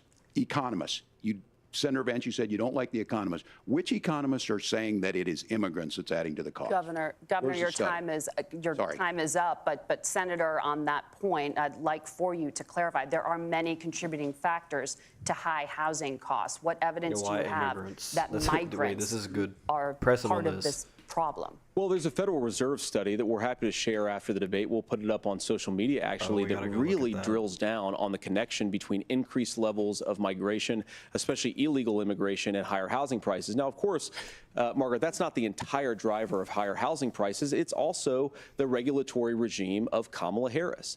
Look, we are a country of builders. We're a country of doers. We're a country of explorers.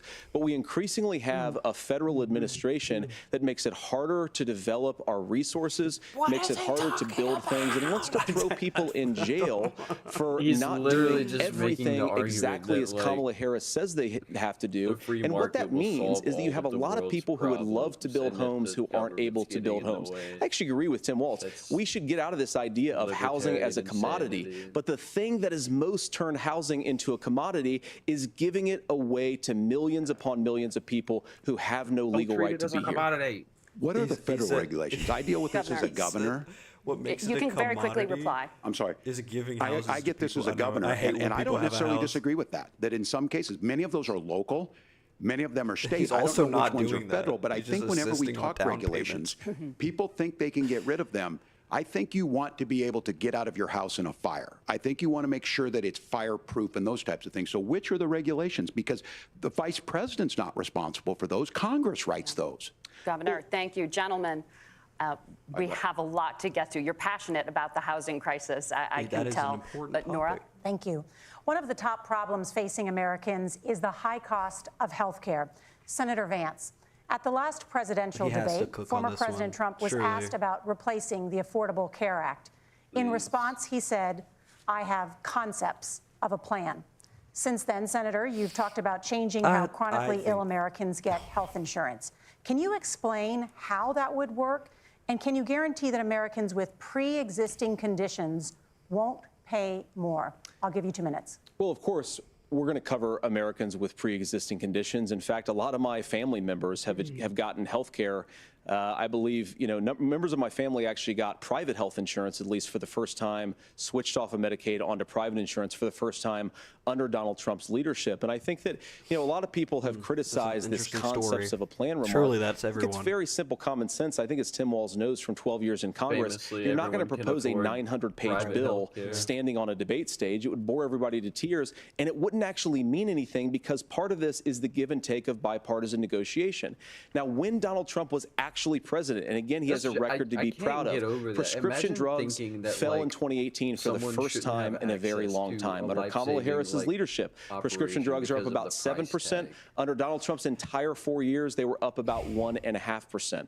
He introduced pricing transparency. Think about healthcare. You go into a hospital, you try to buy something, and nobody knows what it actually costs. That price transparency will actually give American consumers a little bit more choice and will also drive down costs. And we talked about, the reinsurance regulations is what I was talking about. Look, Donald Trump has said that if we allow states to experiment a little bit on how to cover both the chronically ill but the non-chronically ill, it's not just a pure plan. competition He actually implemented some of these regulations when he was president of the United States. And I think you can make a really good argument that it salvaged Obamacare, which was doing disastrously until Donald Trump came along.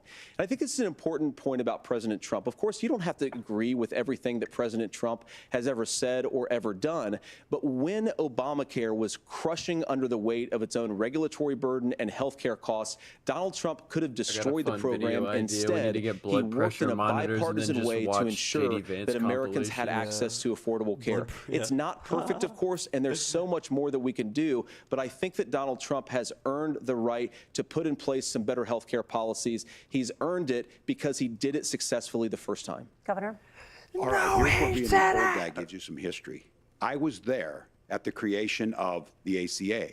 And the reason it was so important is I come from a major healthcare state, home of the Mayo Clinic, home to Medical Alley. Journalists 3M, Medtronic, all of those. We understand healthcare. It's why we're ranked first on affordability and accessibility and quality of healthcare. And so what I know is under Kamala Harris, more people are covered than they have before. And those of you listening, this is critical to you. Now, Donald Trump all of a sudden wants to go back and remember this. He ran on the first thing he was going to do on day one was to repeal Obamacare. On day one, he tried to sign an executive order to repeal the ACA. He signed on to a lawsuit to repeal the ACA, but lost at the Supreme Court. And he would have repealed the ACA had it not been for the courage of John McCain to save that bill. Now, fast forward, what that means to you is you lose your pre-existing conditions. If you're sitting at home and you got asthma, too bad. If you're a woman, probably not. Broke your foot during football, might kick you out. Your kids get kicked out when they're 26.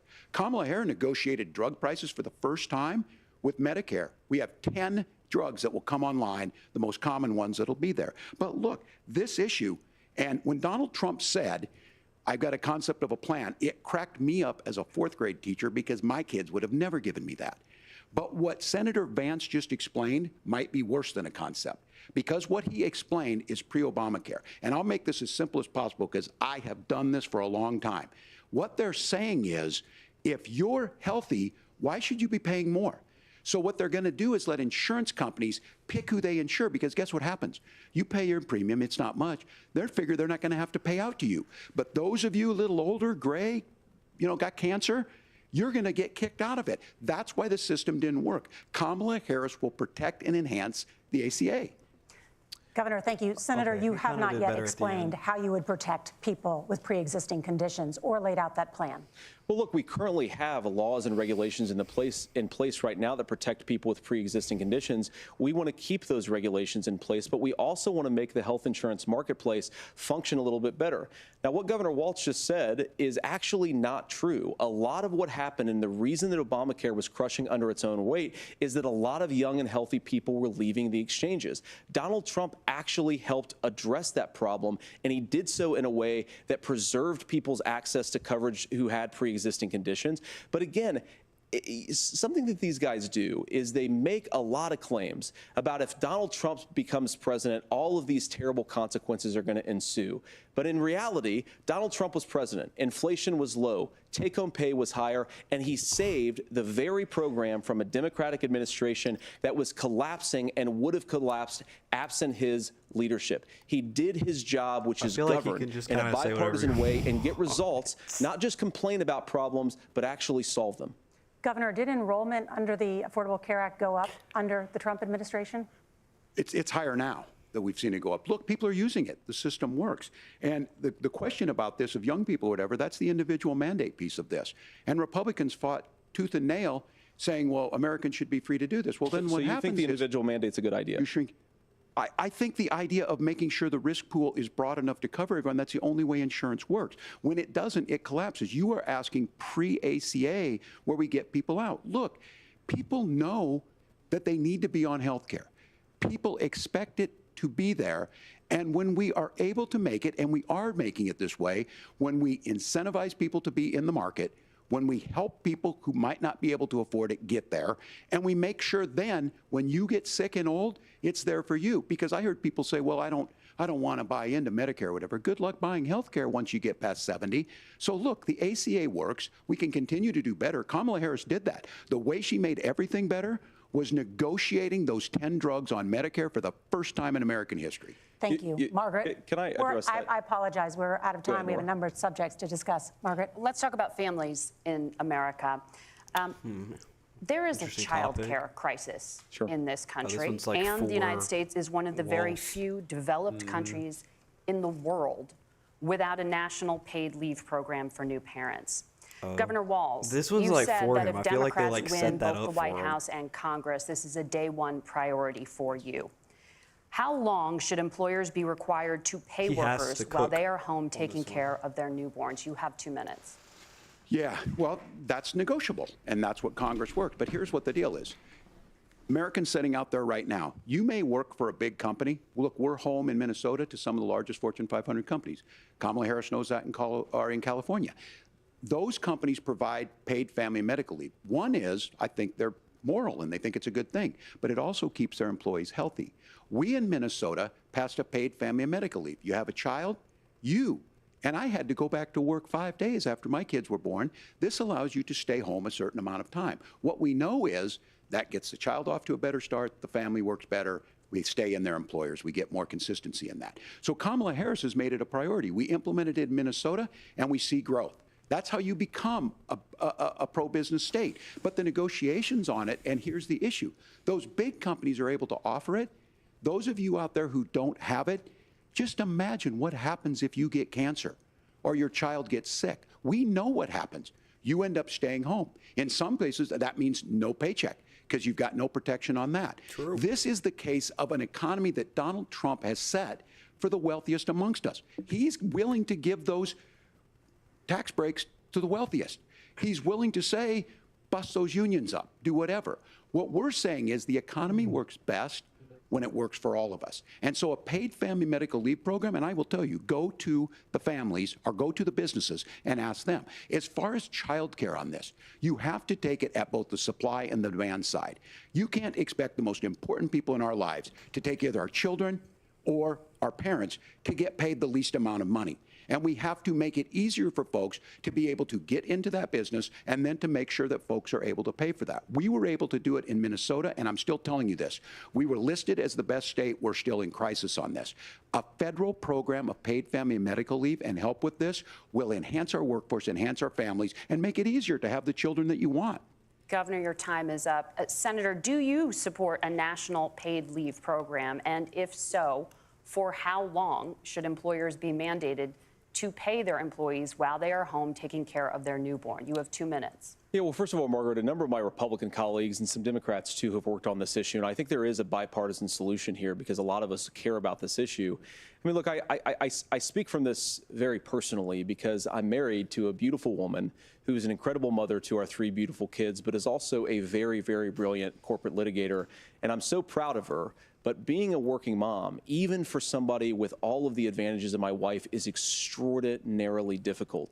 And it's not just difficult from a policy perspective. She actually had access to paid family leave because she worked for a bigger company. But the cultural pressure on young families and especially young women, I think makes it really hard for people to choose the family model they want. A lot of young women would like to go back to work immediately. Some would like to spend a little time home with the kids. Some would like to spend longer at home with the kids. We should have a family care model that makes choice possible. And I think this is a very important substantive difference between Donald Trump and Kamala Harris's approach.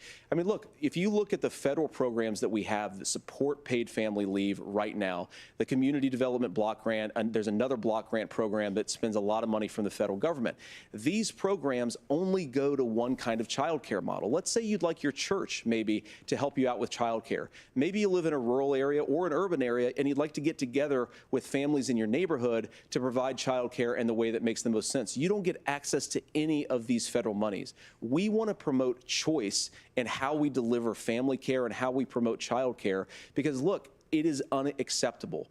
And, you know, of course, Tim and I have been on the campaign trail a lot the past 7 or 8 weeks. And one of the biggest complaints I hear from young families is people who feel like they don't have options, like they're choosing between going to work or taking care for their kids. That is an incredible burden to put on American families. We're the only country that does it. I think we could do a heck of a lot better.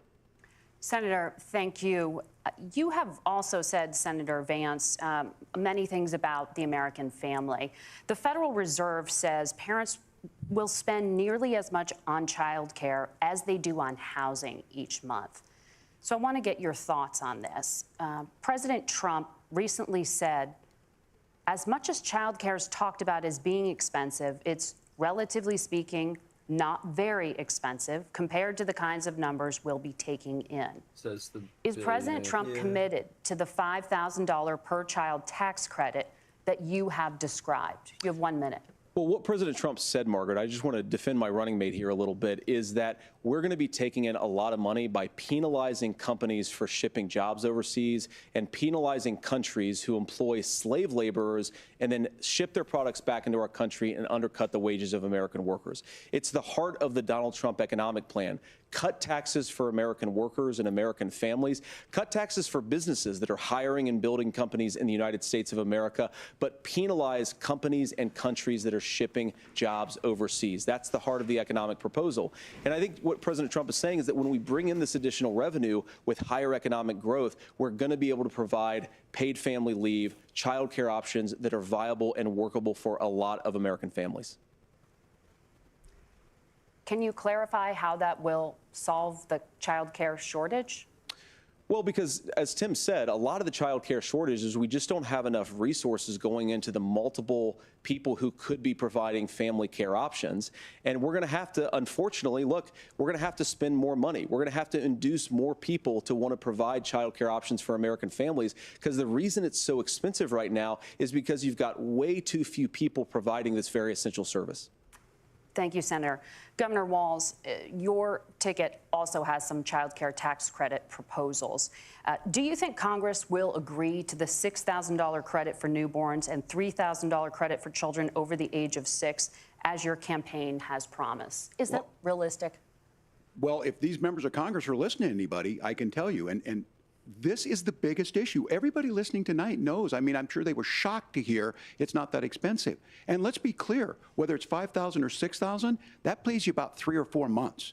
Let's be clear of where we're at on this. It's because we got out of an imbalance on this. We thought we were going to get by not paying people. I don't think Senator Vance and I are that far apart. I'm not opposed to what he's talking about on options. We've done scholarships types of things. I think we need to be open to making the case. But the issue here is, the question you asked is, you're not going to pay for it with these tariffs. That's just adding another $4,000 on the family and taking less. So not only do they not get the money to pay for that, they're $4,000 in the hole. That's Wharton School. That's his alma mater.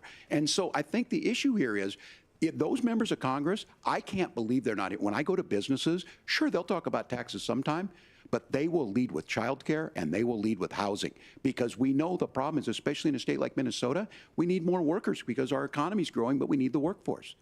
Governor, thank you. We need to move on. Nora? Let's talk about the state of democracy, the top issue for Americans after the economy and inflation.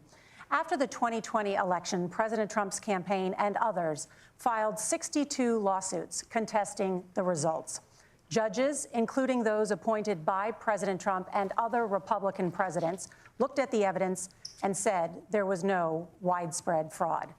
The governors of every state in the nation, Republicans and Democrats, certified the 2020 election results and sent a legal slate of electors to Congress for January 6th. Senator Vance, you have said you would not have certified the last presidential election and would have asked the states to submit alternative electors. That has been called unconstitutional and illegal. Would you again seek to challenge this year's election results, even if every governor certifies the results? I'll give you 2 minutes. Well, Nora, first of all, I think that we're focused on the future. We need to figure out how to solve the inflation crisis caused by Kamala Harris's policies, make housing affordable, make groceries affordable, and that's what we're focused on. But I want to answer your question because you did ask it. Look, what President Trump has said is that there were problems in 2020, and my own belief is that we should fight about those issues, debate those issues peacefully in the public square, and that's all I've said, and that's all that Donald Trump has said. Remember, he said that on January the 6th, the protesters ought to protest peacefully. And on January the 20th, what happened? Joe Biden became the president, Donald Trump left the White House, and now, of course, unfortunately, we have all of the negative policies that have come from the Harris-Biden administration.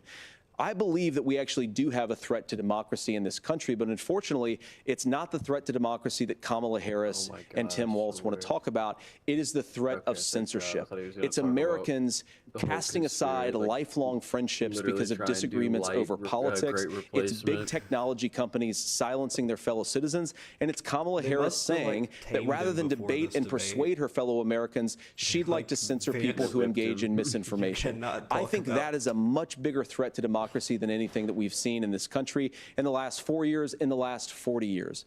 Now, I'm really proud, especially given that I was raised by two lifelong blue-collar Democrats, to have the endorsement of Bobby Kennedy Jr. and Tulsi Gabbard, lifelong leaders in the Democratic coalition. And of course, they don't agree with me and Donald Trump on every issue. We don't have to agree on every issue, but we're united behind a basic American First Amendment principle that we ought to debate our differences. We ought to argue about them. We ought to try to persuade our fellow Americans. Kamala Harris is engaged in censorship at an industrial scale. She did it during COVID. She's done it over a number of other issues. And that, to me, is a much bigger threat to democracy than what Donald Trump said when he said that protesters should peacefully protest on January the 6th. That's exactly what happened, actually. Well, I've enjoyed tonight's debate. I think there was a lot of commonality here, and I'm sympathetic to misspeaking on things, and I think I might have with the Senator. Me too, man. There's one though that this one is troubling to me, and I say that because I think we need to tell the story. Donald Trump refused to acknowledge this, and the fact is that I don't think we can be the frog in the pot and let the boiling water go up. He was very clear. I mean, he lost this election, and he said he didn't. 140 police officers were beaten at the Capitol that day. Some with the American flag, several later died. And it wasn't just in there. In Minnesota, a group gathered on the state capitol grounds in St. Paul and said, we're marching to the governor's residence and there may be casualties. The only person there was my son and his dog, who was rushed out crying by state police. That issue, and Mike Pence standing there as they were chanting, hang Mike Pence. Mike Pence made the right decision. So, Senator, it was adjudicated over and over and over. I worked with kids long enough to know, and I said as a football coach, sometimes you really want to win, but the democracy is bigger than winning an election. You shake hands, and then you try and do everything you can to help the other side win. That's what was at stake here. Now, the thing I'm most concerned about is the idea that imprisoning your political opponents, already laying the groundwork for people not accepting this. And a president's words matter. A president's words matter. People hear that. So I think this issue of settling our differences at the ballot box, shaking hands when we lose, being honest about it, but to deny what happened on January 6th, the first time in American history that a president or anyone tried to overturn a fair election and the peaceful transfer of power. And here we are 4 years later in the same boat. I will tell you this, that when this is over, we need to shake hands this election, and the winner needs to be the winner. This has got to stop. It's tearing our country apart. Margaret? Senator Vance, did you want to respond to that?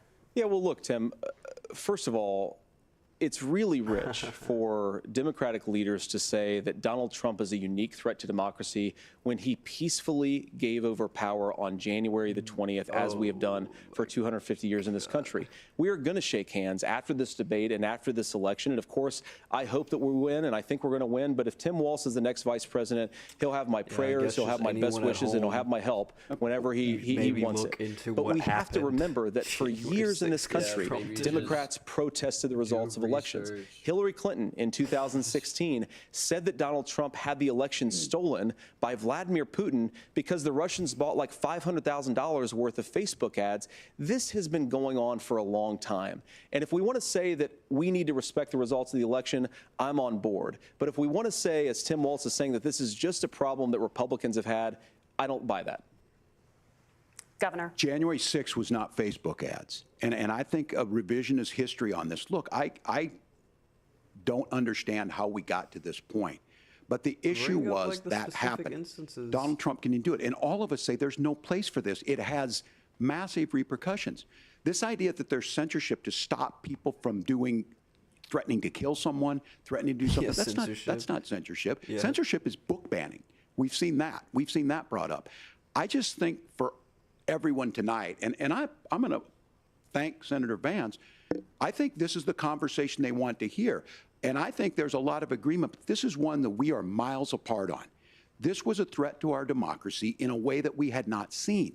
And it manifested itself because of Donald Trump's inability to say. He is still saying he didn't lose the election. I would just ask that. Did he lose the 2020 election? Tim, I'm focused on the future. Did No, Kamala answer the Harris question. censor Americans from speaking their mind in the wake of the 2020 COVID situation? That is Has she tried that is a damning non-answer. Has she? It's a damning non-answer for you to censor not talk about censorship. Obviously, Donald Trump and I think that there were problems in 2020. We've talked Not about it. answering I'm that happy with to a talk about it simple no further. is But you psychotic. guys Like, attack there's us no way for you not can, believing in democracy. The most Even sacred if you were right to, like, under the go on United this States tangent democracy is afterwards, the First like, Amendment. not saying You no yourself have is said there's insane. no First Amendment right to misinformation. Kamala Harris wants to use the threatening or power hate of speech. government and big tech to What silence people censorship from is speaking he their minds. talking about? That is a threat to democracy that will long left. outlive this present political talking about, moment. like, when I would people like say Democrats and COVID's not Republicans to real, both like reject censoring when people say censorship. COVID's not Let's real? persuade That's not one another. censoring. Let's argue about ideas and then let's come together afterwards. You can't yell fire in a crowded theater. That's the test. That's the Supreme Court test. Tim, fire in a crowded theater. You guys wanted to kick people off of Facebook for saying that toddlers shouldn't Senator, wear the masks. governor does That's have the not floor. That's fire in a because it's crowded harmful. theater. That is criticizing the policies of the government, which is the right of It's every like- American. Senator, the governor does have the floor for 1 minute to Please. respond to you. Yeah, well, I don't run Facebook. What I do know is I see a candidate out there who refused, and now again, and this I'm pretty shocked by this. He lost the election. This is not a debate. It's not anything anywhere other than in Donald Trump's world. Because look, when Mike Pence made that decision to certify that election, that's why Mike Pence isn't on this stage. What I'm concerned about is, where is the firewall with Donald Trump? Where is the firewall if he knows he could do anything, including taking an election, and his vice president's not going to stand to it? That's what we're asking you, America. Will you stand up? Will you keep your oath of office, even if the president doesn't? And I think Kamala Harris would agree. She wouldn't have picked me if she didn't think I would do that, because of course that's what we would do. So, America, I think you've got a really clear choice on this election of who's going to honor that democracy and who's going to honor Donald Trump. Governor, your time is up. Thank you, gentlemen. We will be right back with both of our candidates. The CBS News Vice Presidential debate continues. I feel like I would like to see Walz press him harder on, like, I feel like he... I mean, it's exactly like some sources I follow personally were saying that this was going to be kind of an uphill battle for Walz from the jump, because he's gonna have to spend even half of his time just trying to unpack the whatever Vance is mountain saying. of lies Yeah. that just flow out of Vance's mouth. Maybe that's, I don't know. I feel like there should have been fact checking for sure. I think there is an easy way to approach some of the things that Vance is saying. I think it's you are an insane person. What is wrong with you? I think they're doing respectful politics where they're like, I do agree with, and but I feel like there's not a place for that whenever you're dealing with an election denier, a COVID denier, there's not really a human place. rights guy. You can't. It comes to a point where you have to set aside the partisan respect or whatever. Whenever you're dealing with someone like this. Well, I think you don't even have to attack their position. You just say the normal thing. When people are talking about, it would resonate more with American people if you were talking about the housing crisis. Literally just saying, I think that everyone should be in a house. It is the most normal position that you could take. It is so out of touch to start talking about oh, well, what about this? If we do this with the housing crisis, if we hand out money, isn't that going to make the housing prices go up? Says the homeowner. of course you think that. Like, what about homeless people? Also, the fact that it is completely possible for the government to house its individual, to house people, saying like migrant competition in the market is what's driving the prices up. Like the normal response is not even to get like super specific with like the details. Just say a normal position. I think homeless people should not be homeless. Crazy. Like, by the way, I think we should treat people like people. I think that Walz is a little bit too aligned with Vance on foreign and immigration policy, unfortunately. Yeah. I wonder how much of that is like personally held by him, or if he's Probably just not. trying to do messaging consistency. We'll assume if it's true that 50% or 50+% of Americans think that immigration is like that big of a deal, it's going to be hard to deconstruct them because they already hold that belief. But I think it's important to note that illegal immigrants are not causing crime in America. Yeah. That's not happening. And they're also just people who are seeking asylum or just live here for some other means. They're just people. Like, calling them illegal immigrants here is crazy. And it's really weird to see both parties talk about them like that. Like, oh yeah, we need to get them out of here. Like, that's It's insane. just really weird, like how the rhetoric has shifted, like at least within our lifetime. Because thinking back to whenever we were in school, like people would always talk about how the U.S. is the great melting pot. Yeah. Where, it just seems so fundamentally anti-American to be like this. Yeah, anti-immigration. Opposed to immigration. For the closing statement, Senator Vance won the virtual coin toss and elected to go last. So, Governor Walz, you are first. You have 2 minutes. Well, thank you, Senator Vance. Thank you to CBS News. And most importantly, thank you to all of you. If you're still up and the folks who miss Dancing with Our Stars, I appreciate it. But look, the support of the democracy matters. It matters that you're here. And I'm as surprised as anybody of this coalition that Kamala Harris has built, from Bernie Sanders to Dick Cheney to Taylor Swift, and a whole bunch of folks in between there. One of those people. And they don't all agree on everything, but they are Yeah, truly one of these is not like the other. They believe in a positive future of this country, and one where our politics can be better than it is. And I have to tell you, that better than it is the sense of optimism that there can be an opportunity economy that works for everyone, not just to get by, but to get ahead. And the idea that freedom really means something. Not the freedom of government to be in your bedroom or exam room, but the freedom for you to make choices about yourself. Now, look, we all know who Donald Trump is. He's told us, and as Maya Angelou said, believe him when he told you that. His first inaugural address talked about American carnage, and then he spent 4 years trying to maybe do that. Senator Vance tonight made it clear he will stand with Donald Trump's agenda. He will continue to push down that road. Excuse me. Kamala Harris gives us a different option. Now, I'll have to tell you, I'm going to be careful about the quotes, but there's one that Senator Vance said that does resonate with me. He said, Donald Trump makes the people I care about afraid. A lot of America feels that way. We don't need to be afraid. Franklin Roosevelt was right. All we have to fear is fear itself. Kamala Harris is bringing us a new way forward. She's bringing us a politics of joy. She's bringing real solutions for the middle class, and she's centering you at the heart of that. All the while asking everyone, join this movement, make your voices heard. Let's look for a new day where everybody gets that opportunity and everybody gets a chance to thrive. I humbly ask for your vote on November 5th for Kamala Harris. Governor Walz, thank you. Senator Vance, your closing statement.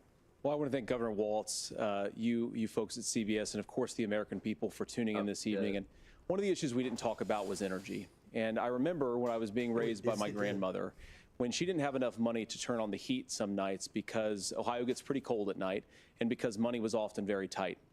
And I believe, as a person who wants to be your next vice president, that we are a rich and prosperous enough country where every American, whether they're rich or poor, ought to be able to turn on their heat in the middle of a cold winter night. That's gotten more difficult thanks to Kamala Harris's energy policies. I believe that whether you're rich or poor, you ought to be able to afford a nice meal for your family. That's gotten harder because of Kamala Harris's policies. I believe that whether you're rich or poor, you ought to be able to afford to buy a house. You ought to be able to live in safe neighborhoods. You ought to not have your communities flooded with fentanyl. And that too has gotten harder with because of Kamala Harris's policies. Now, I've been in politics long enough to do what Kamala Harris does when she stands before the American people and says that on day one, she's going to work on all these challenges I just listed. She's been the vice president for 3.5 years. Day one was 1,400 days ago, and her policies have made these problems worse. Now, I believe that we have the most beautiful country in the world. I meet people on the campaign trail who can't afford food, but have the grace and generosity to ask me how I'm doing and to tell me they're praying for my family. What that has taught me is that we have the greatest country, the most beautiful country, the most incredible people anywhere in the world. But they're not going to be able to achieve their full dreams with the broken leadership that we have in Washington. They're not going to be able to live their American dream if we do the same thing that we've been doing for the last 3.5 years. We need change. We need a new direction. We need a president who has already done this once before and did it well. Please vote for Donald Trump. And whether you vote for me or vote for Tim Walz, I just want to say I'm so proud to be doing this, and I'm rooting for you. God bless you, and good night. Senator Vance, thank you. And thank you both for participating in the only vice presidential debate of this election cycle. I'm Margaret Brennan. And I'm Norah O'Donnell. And a reminder, there are just 35 days until Election Day. Please get out and vote. And for all of us here at CBS News, thank you and good night. Damn. That was terrible. Horrendous. I did not enjoy any of that at all. Yeah, I was wrong. I was wrong. That was terrible. Terrible. I'm very glad that the VP debates historically do not affect the campaign at all. I'm glad too, because not like apart from like putting all of the Israel shit aside for a second. Tim Walz didn't do that bad, but that was still abysmal.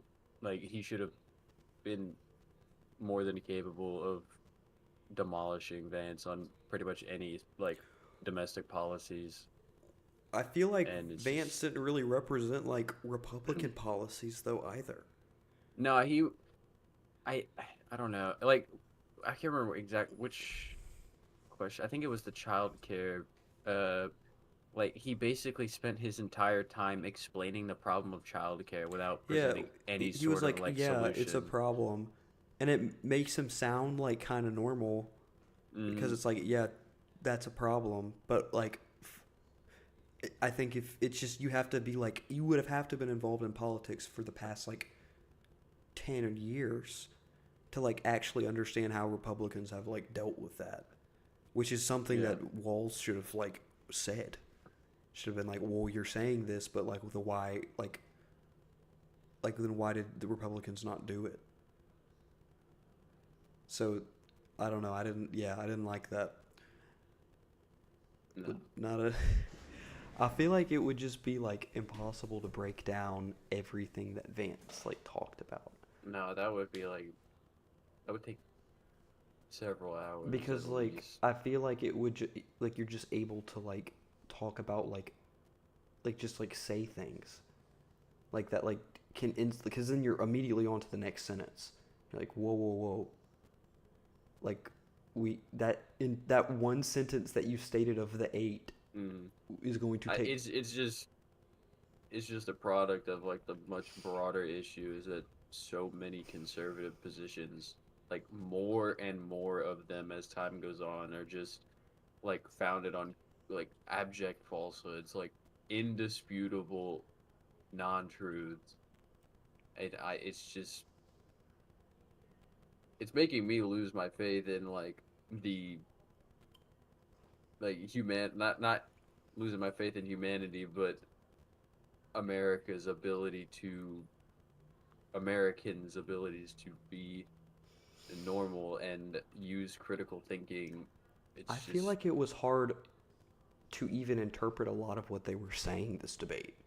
Like, even on both sides, I feel like as someone who is going to vote in November, like, hearing them talk about policy, I just felt like they weren't really, like, talking about my interests. Like, it just wasn't something that was, like neither of them really hit at anything. Like, I feel like they both used a lot of, like, random statistics, like, to pull out, like, certain points.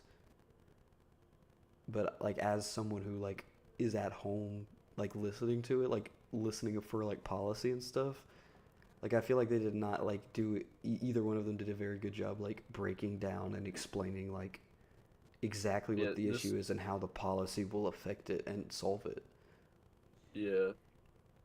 It was just disappointing, and it felt like a waste of time, to be honest. Yeah, like, even on the hurricane, they're like, yeah, global warming's happening, and instead of, like, saying something like, oh yeah, since this is definitely happening, we need to, like, stop using fossil fuels at some point in the future and switch to clean, like, they focus so much on, like, what normal people, like, day-to-day people care about, like, oh yeah, well, we made, like, new energy jobs, like, in solar panel, or, like, where it's like, I feel like you're undermining exactly what we were talking about on, like, one of our, I think it was, the previous episode, is that, like, it's indicative of the much larger problem that especially with energy, is that politicians are looking at these, like, existential issues of climate change and how it relates to energy production, and they're more focused on the economic impacts and the political considerations around energy instead of, you know, these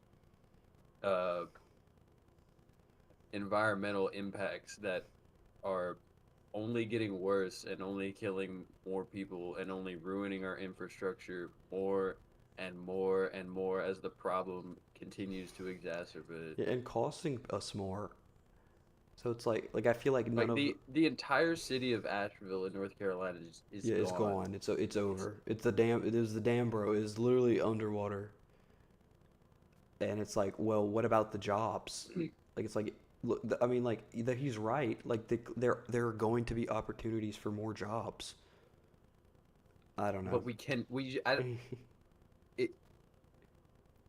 it's trying to, like, I don't know how to, I can't think of an analogy right now, but, like, you cannot focus on these second order issues whenever these other problems are so existential to, like, the lives of the people that are being affected by this.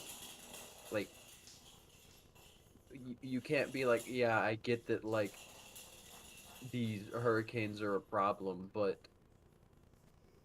the job markets, like, you cannot equate those things. Like, lives are being lost as a result of these companies continuing to exist. It's just... Yeah, I didn't really like covering that debate a whole lot. That gave me a headache. Yeah. I think we should end it off here. Yeah. Yeah.